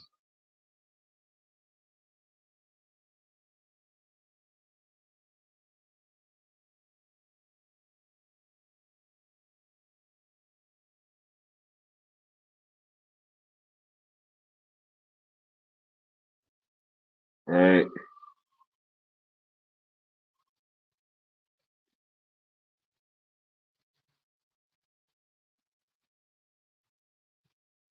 Let me see here.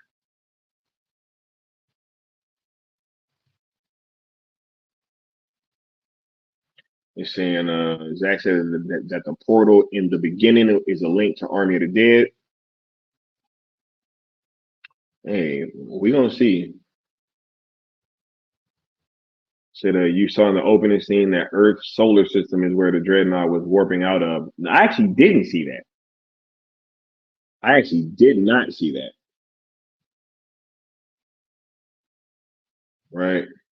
Said I wouldn't call it a portal, more like a space fissure. Zach said that the green alien with the blue rings was the link to the zombies. I don't know. Right? JT says theory: Cora killed the king, queen, and life giver. She is carrying the guilt of killing hope in the universe. Yo, I think here is my theory. I think Belisarius committed a coup, right?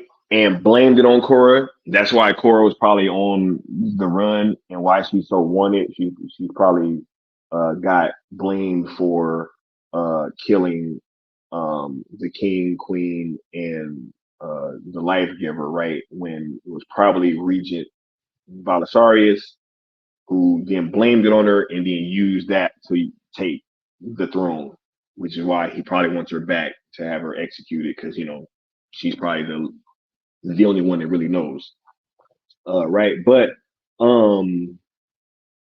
yeah, I do definitely think that there's going to be something done with the Issa character. I was reading something earlier, and they were talking about how every so often, like every 1,000 years, uh,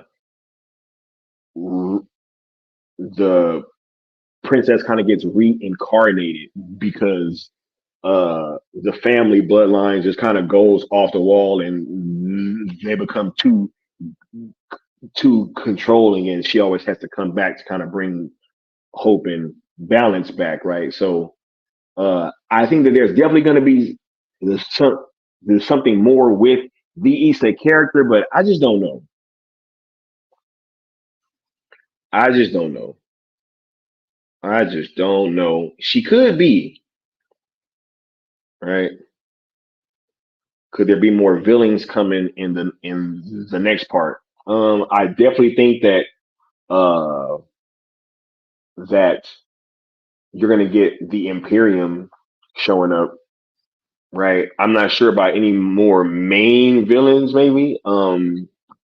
I think that you're gonna get a lot of the backstory and like how these characters came to this point. Um, right. And I also want to kind of touch on that too. I know that people are speaking about their problems with there not being a lot of backstory for certain characters, and then that hey, maybe it's going to come in the director's cut. I think that we're going to get it in part two. I'm pretty sure that while you are spending time on Velt and uh, the forces of the Imperium are going to be closing in. I'm pretty sure that they're going to be training the people of Velt, and you're going to get a lot of what brought these characters to this point. So I think that the director's cut is just probably going to give you more of these scenes that we already saw. They're probably going to be much more fleshed out and things like that. But I'm not sure if we're going to be delving into like everybody's backstory or kind of necessarily bringing forth a bunch of new villains coming in the second one. I think it's going to be like uh, now that these characters have been established, we're going to be learning more about them while the forces of the Imperium are closing in. You know what I'm saying? Yeah. Creed says just a theory, but Cora may have been okay leaving Sam at the village since Jimmy was there. I don't know. I don't know.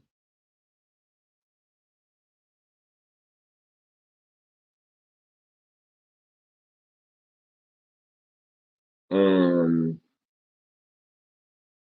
hold up. I missed a lot.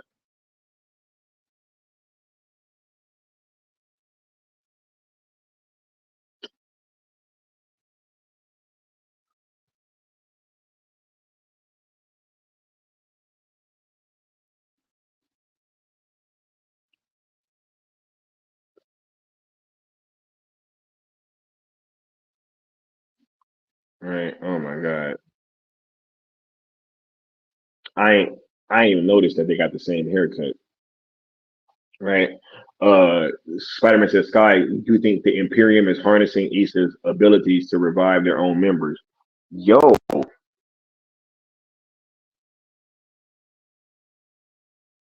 I don't know. That would be crazy. When they're bringing Noble back, you see, like, it's like the red, like some red energy or liquid or whatever that's being brought out of him.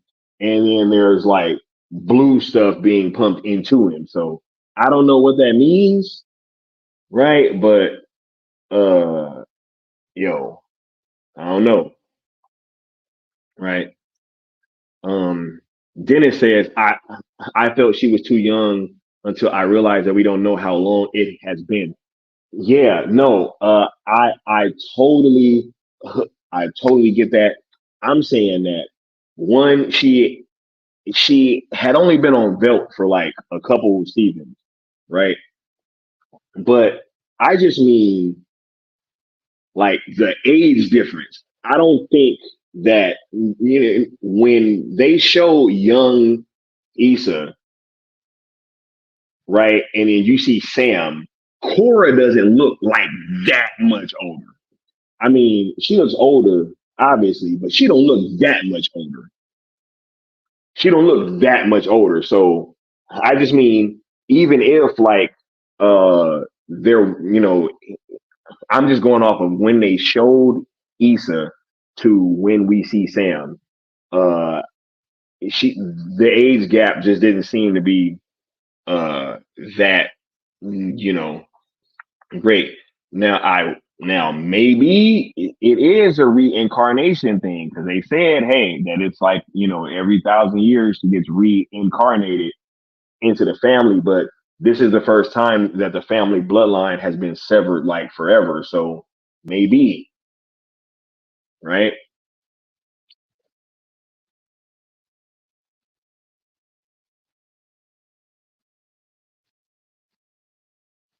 Said when Sam touched Jimmy's face, or no, yeah, his face changed colors. His mission got reset, right? Yeah. Corey seemed like she was debating on saving Sam in the barn is the biggest giveaway that Sam isn't Issa. Yeah, but maybe she is reincarnated and Corey didn't know, right? Yeah.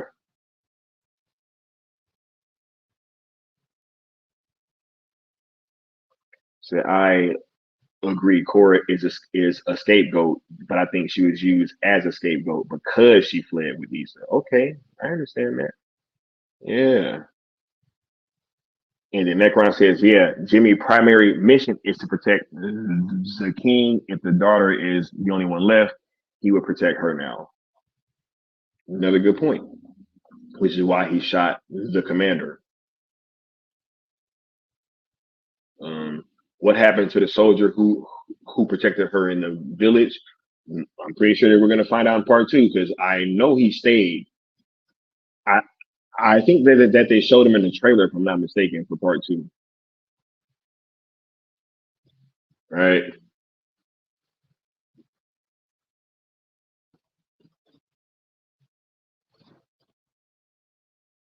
Yeah.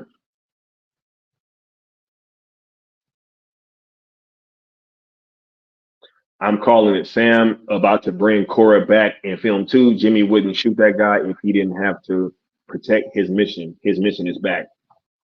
Hey, maybe he, I don't know. Maybe she awakened something in him, right? I don't know. And it could just be, you know, mm, uh, Jimmy became sentient, right? Had his own emotions after that. MTJ said, Jimmy's so accurate with the Glock, my dog didn't even look at the target. Right? Yeah.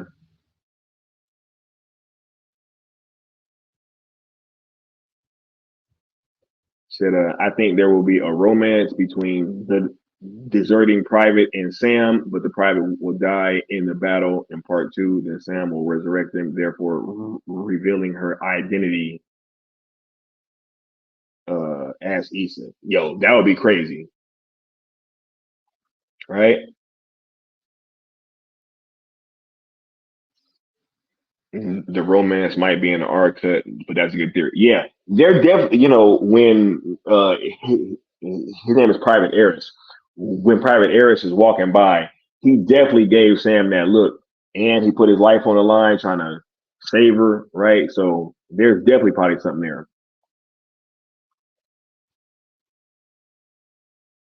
right?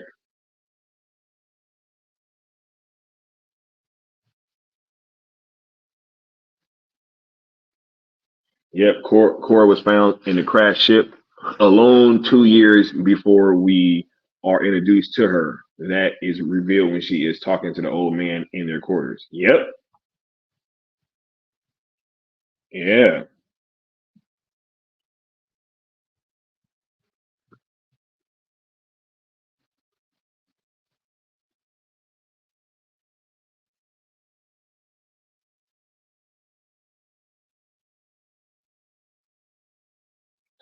Said, why does he have antlers? Is he leveling up? Yo, uh I think that this dude is leveling up because he went on that there's a war coming, right? There is a war coming.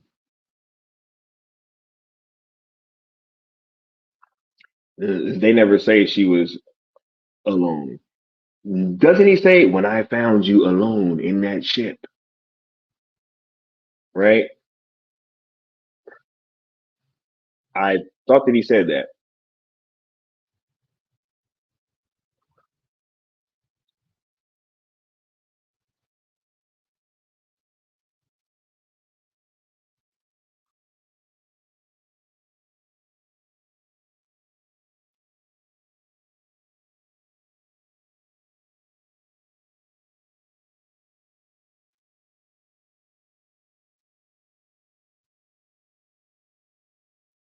Right. Dennis or Cora getting saved. Cora looks to be Sam's big homie. She was talking about her getting hearing noises. That was funny.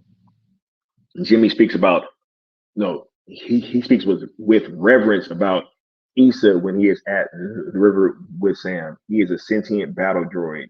Appears to even worship the Issa mythos. All Jimmy's went pacifist mode when Issa died. Right. Um. Not only that. Not only that, but uh, he probably is fucking sentient because that line, that line had stuck with me, and it's so funny because he says, "I felt a great warmth for the universe," right? And I was like, "Bruh, why is this droid talking about feeling a warmth for the universe?" You know what I'm saying? But maybe Issa is back, right?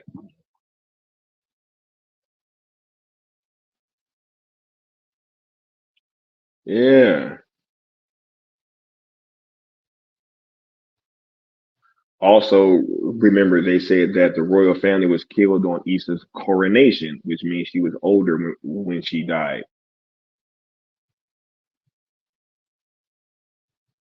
I don't know. These are good points. right? But I don't know.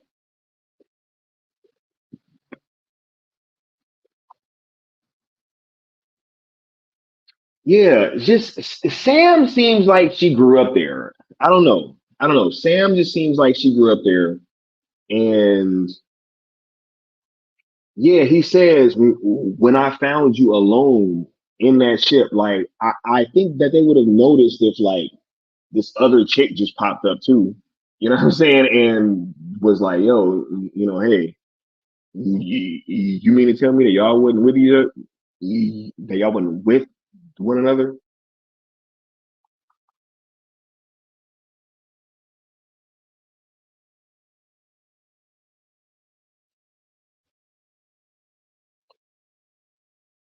Right?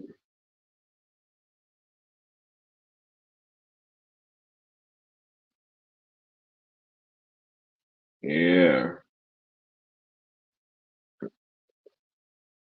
I heard that since this isn't doing that well, Taika Waititi has been tapped to edit down and lighten up the extended cut. Huh? Taika Waititi.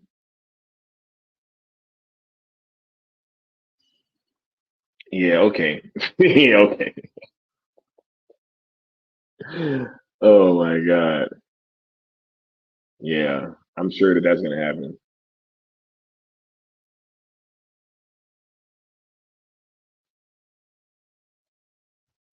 Yeah,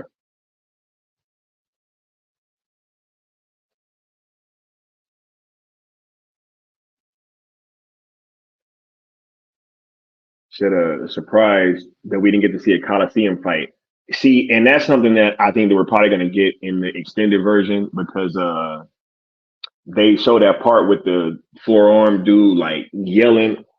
I think that that's the type of stuff that I think is going to be put into the director's cut, right? Where it's going to be things like that, and not necessarily like everybody thinking that we're going to be delving into everybody's backstories like super bad or a whole lot, because I really do think that that's coming in part two while they're on belt. We do got a homie coming through. We got the good Austin stopping through. Man, what's going on, Austin? How you feeling today, bro? Feeling good, feeling good. It's always a good day when you get to celebrate Zack Snyder new release. You know what I'm saying? And Right? the fact that it took a day for us to get to number one for the top movie like around the world. Shout out to everyone who keeps watching it, by the way. And I know I'm not the only one. I'll put this stuff on, man. I'll leave it and like, let me just put it on. And then I'll like walking around the house yesterday. I was doing stuff and I caught myself just as this is this scene. Let me just watch this real quick. And then like, Mhm. all of a sudden I'm going from standing up to sitting back down on the couch and I'm watching the rest of the movie for the third time in a row.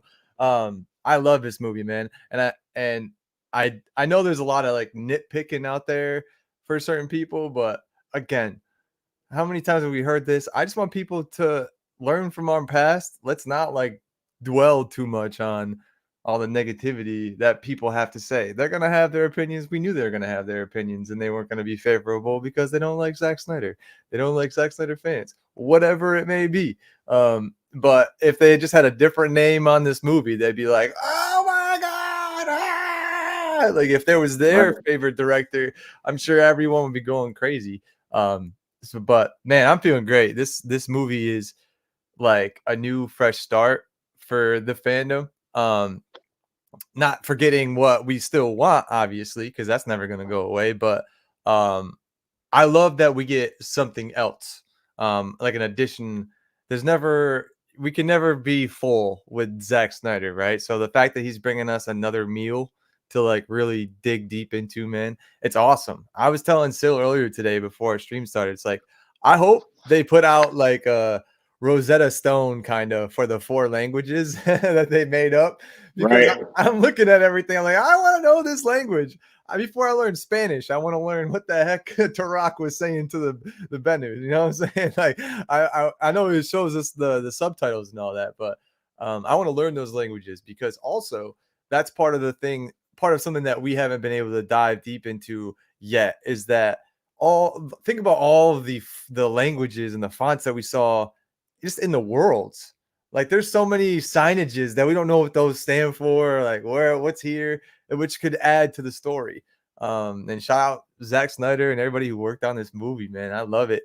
I love this movie. I love everything about it. And I'm happy everything worked out the way it did. Like, yes, obviously you want more Ray Fisher as Blood Axe, but he is such a significant figure for us.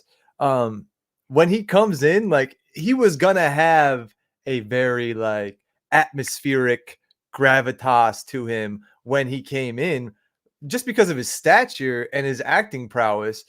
So the fact that he's playing a character like he is in this movie, it's like it makes so much sense. Like, yes, that's Ray Fisher. He's the one who's during the Snyder fandom and during the release of Snyder Cut days, he was the one like, hey, is this not what we stand for? Like, is this not why we're want to fight for? Like, do you not want this? And he's kind of the same way, in the same way, still saying that to everybody who wants to have an opinion about Cell. Like, we can use that same dialogue. Is this not what the revolution stands for? Do you want to die for it, or do you want to hide behind it? It was like the perfect dialogue for Ray Fisher to deliver that to those people.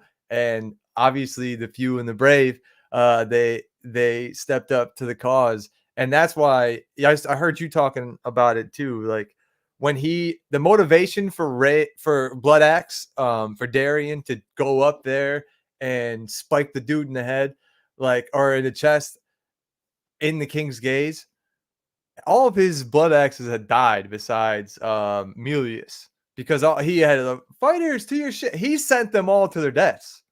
No one like talks about that, but that was Darian's fault. They all died. He's like, yo, get to your ships. And then they get to the ships and they die in a domino fashion, dude, right back down in the order that they went to their ships. And he sees that and he's like, frick, I'm done. He throws his gun, his prized possession, the gun that he got from like a high-ranking Imperium officer. He throws that to the ground and takes that spike out and just loses it and then goes ham, like the best send-off that we could possibly get. And as Leon said, we don't know if he's dead. This is sci-fi. This is make-believe. This is fantasy. They really brought back Noble. Like, who's to say that Devra didn't come in afterwards and like scoop homie up, or one of the Blood Axes, and maybe Milius didn't see that, so Milius just doesn't know. Who knows? There could be so many other parts of the story that Darren can come back. And those type of sentiments where it's like, oh, I wanted more Ray Fisher. I wanted more of this, so it has less of a score for me. It's like, I really feel like that's an indictment on the people themselves giving that type of review, where they would scorn something less because something didn't turn out the way they wanted it. It's like, oh man, you're so entitled that you think that this movie was going to be completely what you wanted. It's ridiculous that people think that. It's like you get taken on a ride.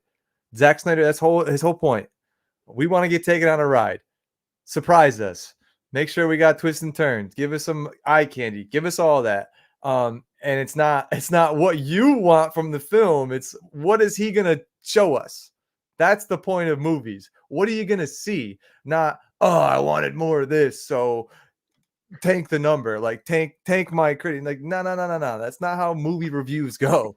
If you want to review the movie, you review it for what you were given, not what you think should have been there. Are you a movie? If you're a filmmaker, why are you a critic?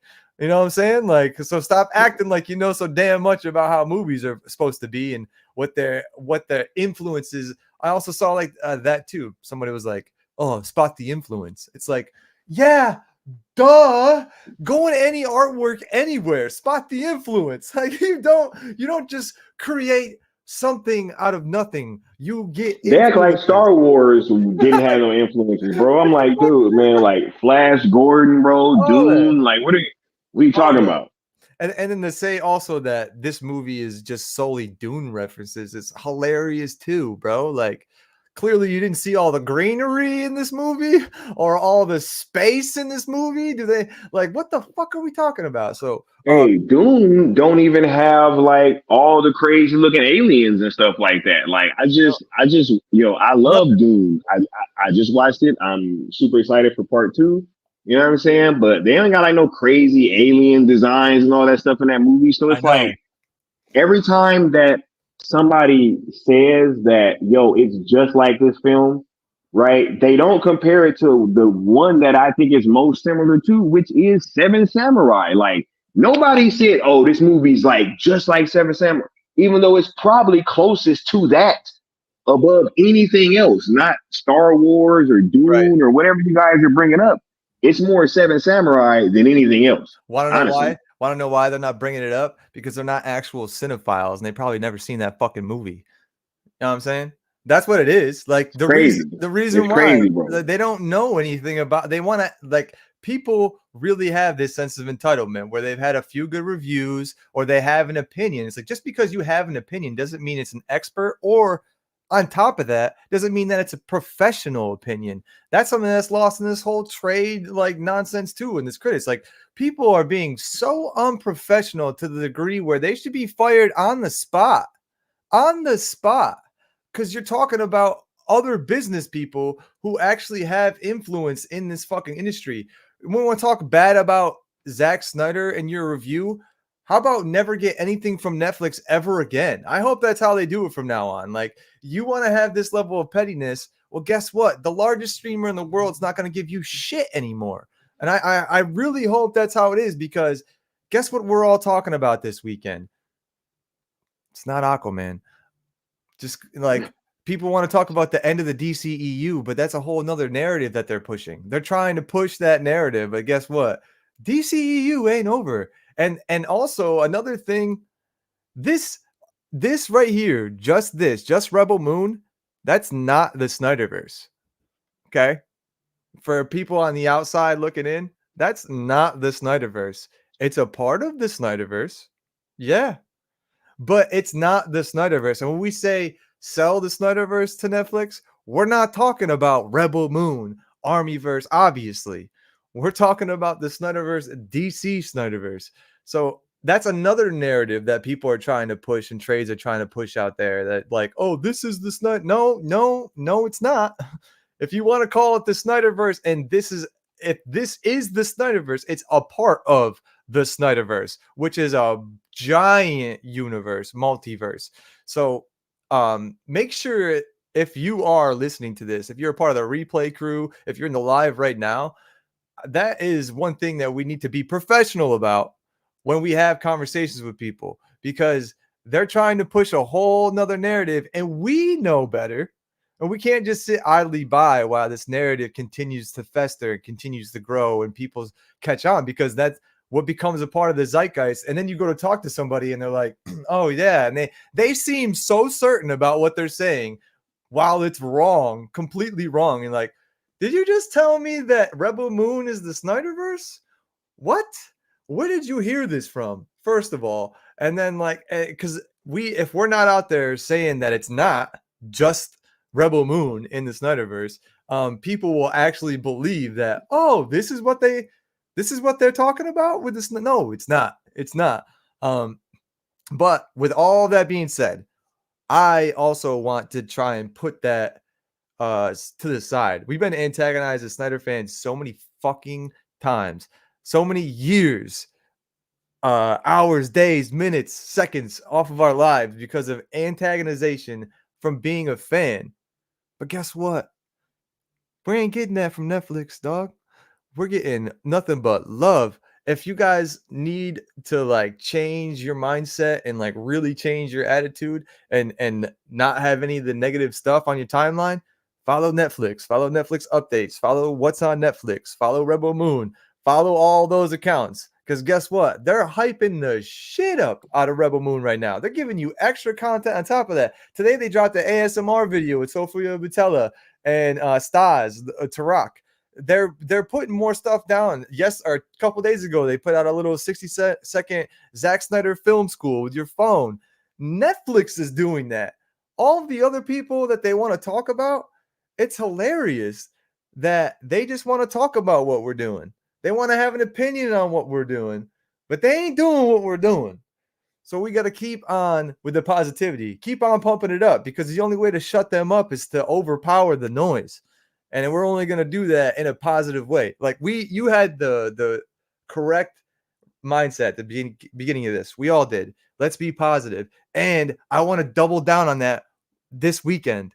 Let's be positive. Let's not be like, oh, I can't believe that. See, look at, I guess the Snyderverse is pretty viable. I guess Snyder is successful. Let's not have that tone of voice. I know we all feel it. But let's really enjoy this movie. Let's go show love to Netflix. Let's go show love to Scott Stuber. We all had signs and planes flying in the sky over WB. Let's do that to Netflix. Let's show them some love. You guys want to send flowers and send letters to people who fucking hate you at WBD.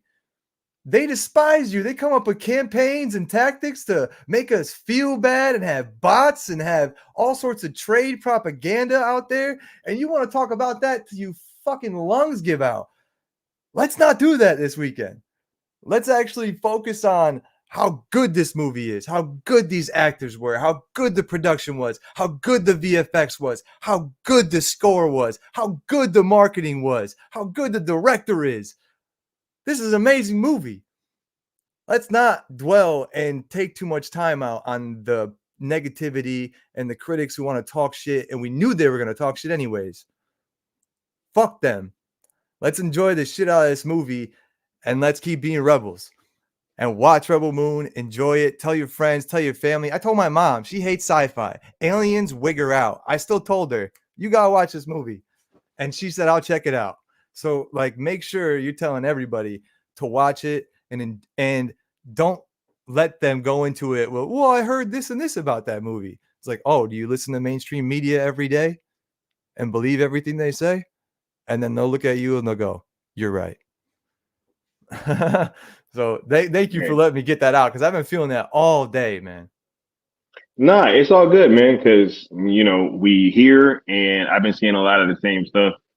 And I'm just here pushing this conversation forward because they ain't about to let me get off track, yo. Yeah. I got a sick song, by the way. I wanted to put it together like a hype video, but that's secondary. For you know me, my process. It's always find the music first, and then I put together the video. So I found this. We all know "Children of the Revolution." We know that song.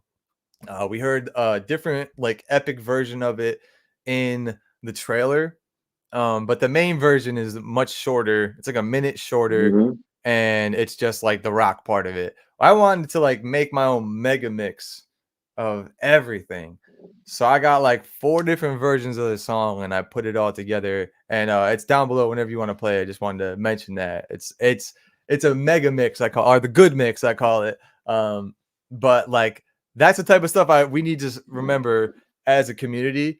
Like, let's make art. Let's dive in. Let's talk about that shit. Let's, like, all these theories that people are coming up with today. I'm like, oh, yes, this is why I love you guys. Because I'm like, I didn't even think about that shit. I'm like, damn, what a pull like that people are having. So let's keep doing that. For sure, yeah. And we'll play that as we get out of here, because you actually came in at a great time. I was about to get my final score for this film, and then we'll get on out of here and we'll play that. Yeah, when I did my first stream, I gave this film an 8.5. That was what I had settled on. I've watched it a bunch more times since then. And my score has increased, right? I'm officially settling on 9 out of 10 for this film. I was going back and forth about whether or not it was going to be a 9 at first, and I was like, I'll say 8.5. But no, honestly, it is an absolute 9, and the only reason why I probably didn't go higher is because you know, I just ain't trying to hear it, man. I just ain't trying to hear it. If I come out here and be like 10 out of 10, they're gonna be like, oh my God, see Sky, you know what I'm saying? Nah, but I don't care. Nah. I'm joking. This film was fantastic, yo. It was fantastic. And I am settled on as well. Outside of Zack's DC stuff, this being an original story that came from this man's brain, which he does get extra credit for that because he had to build everything from scratch, right? So they absolutely do get that, but I think that in reality, the only reason why I'm giving this a 9 is because I'm leaving a little bit of room. So when that director's cut drop, it's gonna be 10. You know what I'm saying? So Yeah, just like Lawless said, save that point for the R version. yeah, no, that's literally what I have been doing. You know what I'm saying? So yeah, once we get that longer John, I'm sure that we'll be able to have that conversation and revisit it then. You know what I'm saying? But yo, this film is fantastic. Watch it as many times as you feel like you need to, because there's a lot of things in this film, and I've been enjoying it quite a bit. So yeah, I can't wait to engage with it. There's some more, and to continue having these conversations with you guys. It's amazing, dude. This movie, worth the wait, right? How about that, chat? Was it worth the wait? Oh yeah. You know what I'm saying? Like when we first heard that he was gonna be doing this, and we all got excited, and then we got the casting announcements, and then we got the production art, the pre-visuals, and all that. We're like, oh, this looks pretty cool. We saw like General walking through battlefields and all the fire and all that, and we saw the snow picture. And then we saw some set pictures. We saw that crazy lady with the horns. And every little thing that we got, we're like, oh, this looks so cool. This looks so cool. And then Sky just meets one of the production guys who was working on the film while he was, I think, at In and Out or something like that. You saw a dude? No, I was at the movie theater. Oh, okay, right. Oh, you went and saw Flash, right? And you saw that guy. Was that it? Was that the same time? Was it Flash? I don't know what I went to go see. Oh, wait, no, it was 2 years ago. It was 2 years ago. No. It was earlier this year because I told the guy that I came up with the sale hashtag, and he was like, "What?" Okay. No, it was something else. It wasn't while they were filming. It was afterwards. That was my bad. Yeah.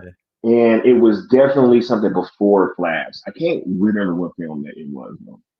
We did watch a couple of movies before Flash. So what was it, like Mario World and all that stuff was coming out that time? I didn't go see that at the movie theaters, but either way, like every little piece though that we got, it was like, like this looks cool. And then we did the first trailer, live trailer reaction during earlier this football season. It's still on both of our channels. You could see how hype we were. I went back and watched it to get some clips for a future video that I'm making, the hype video. And it's just like we were like kids in a candy store, man. We've enjoyed this every step of the way, and it finally got here. And I couldn't love it anymore, man. I couldn't enjoy it anymore. I think my score is probably around a 9 right now. I'm gonna give it a 9. I want to give it a 9.2, honestly, because I do love the music so much, and I really, as a fan, I'm not disappointed in one bit. Like all of the build up to this, all of the wait for it, man, it's just so worth it. It just feels so good to now have it, and we can really sink our teeth into it. It's like I said, not that we were hungry for this certain sort of thing, but we still got the meal, man. We still got the meal, and we still got completely full. Like we could sink our teeth into it for real. Like it's an actual meal. There's layers to it. There's different tastes, and every bite we got sides over here that got different spices and whatnot. Oh man, there's another course coming up after this. Like what? So yeah, I give it a 9.2 in my opinion. Like, and that's just like off base of maybe like the 0.8 will probably go to the rated R film, but everyone has saying they have like pacing issues and sort of things like that. Like again, like I really think it's an indictment on themselves, and because I didn't have any pacing issue with this. Like that's like you got to think about a movie in a lot of senses like life, especially if you're trying to get a realistic story. Like it's not always going to be the same pace. It's not always going to be, Yeah. it's going to be up and down. That's the whole point. And if your attention span can't handle that, that's Yeah. not a No. problem with the movie. I think it's an Yeah. indictment No. on the viewer. Yeah. No. I think that when they talk about the pacing issues, right, that they're speaking about the same, but as you said, right, it's like they're purposely kind of leaving certain things out because Right. technically what I was describing when I was first watching it, saying like, oh, this team is coming together kind of easily, that could technically be described as a pacing issue. But the only thing is, though, is that when it is explained later in the film and you are given context as to why the team came together so quickly, it's like, oh shit, like, okay, now it makes sense and it's no longer a pacing issue. It is a it's like a story beat, I was right? just saying, You it's know a what I'm plot. saying? It's a plot line. Yeah, Yeah. yeah. So, yeah, I think it's do people trying to find ways to be underwhelmed and stuff like that. So, Right. yeah, I'm not really shocked, but yeah, we all kind of knew that this was coming. Right. I do want to thank everybody because I got to get on out of here. I got some stuff that I got to start getting into, which is why I wanted to start the stream early. But as we get on out of here, we are gonna play this new video from the homie Austin. Yeah, it's And really just an audio file. It's not like nothing for the eyes to feast on, but that's coming though, and this music will be behind it. okay, all right, cool. And then so we will play that as we get on out of here. And I'll probably do is I'll probably put us backstage, and then you can play the audio over. All right. And then as soon as it is done, then we'll kind of just get on out of here. But yo, shouts out to all y'all part of the live crew. And thank you for being here. We will have more discussions coming in the very near future about Rebel Moon. And we are very much looking forward to having these conversations with you guys. And we'll catch y'all next time. So we'll be about to get on out of here. And we'll see y'all. Peace. Peace. See y'all tonight on Josh's channel, 8:30.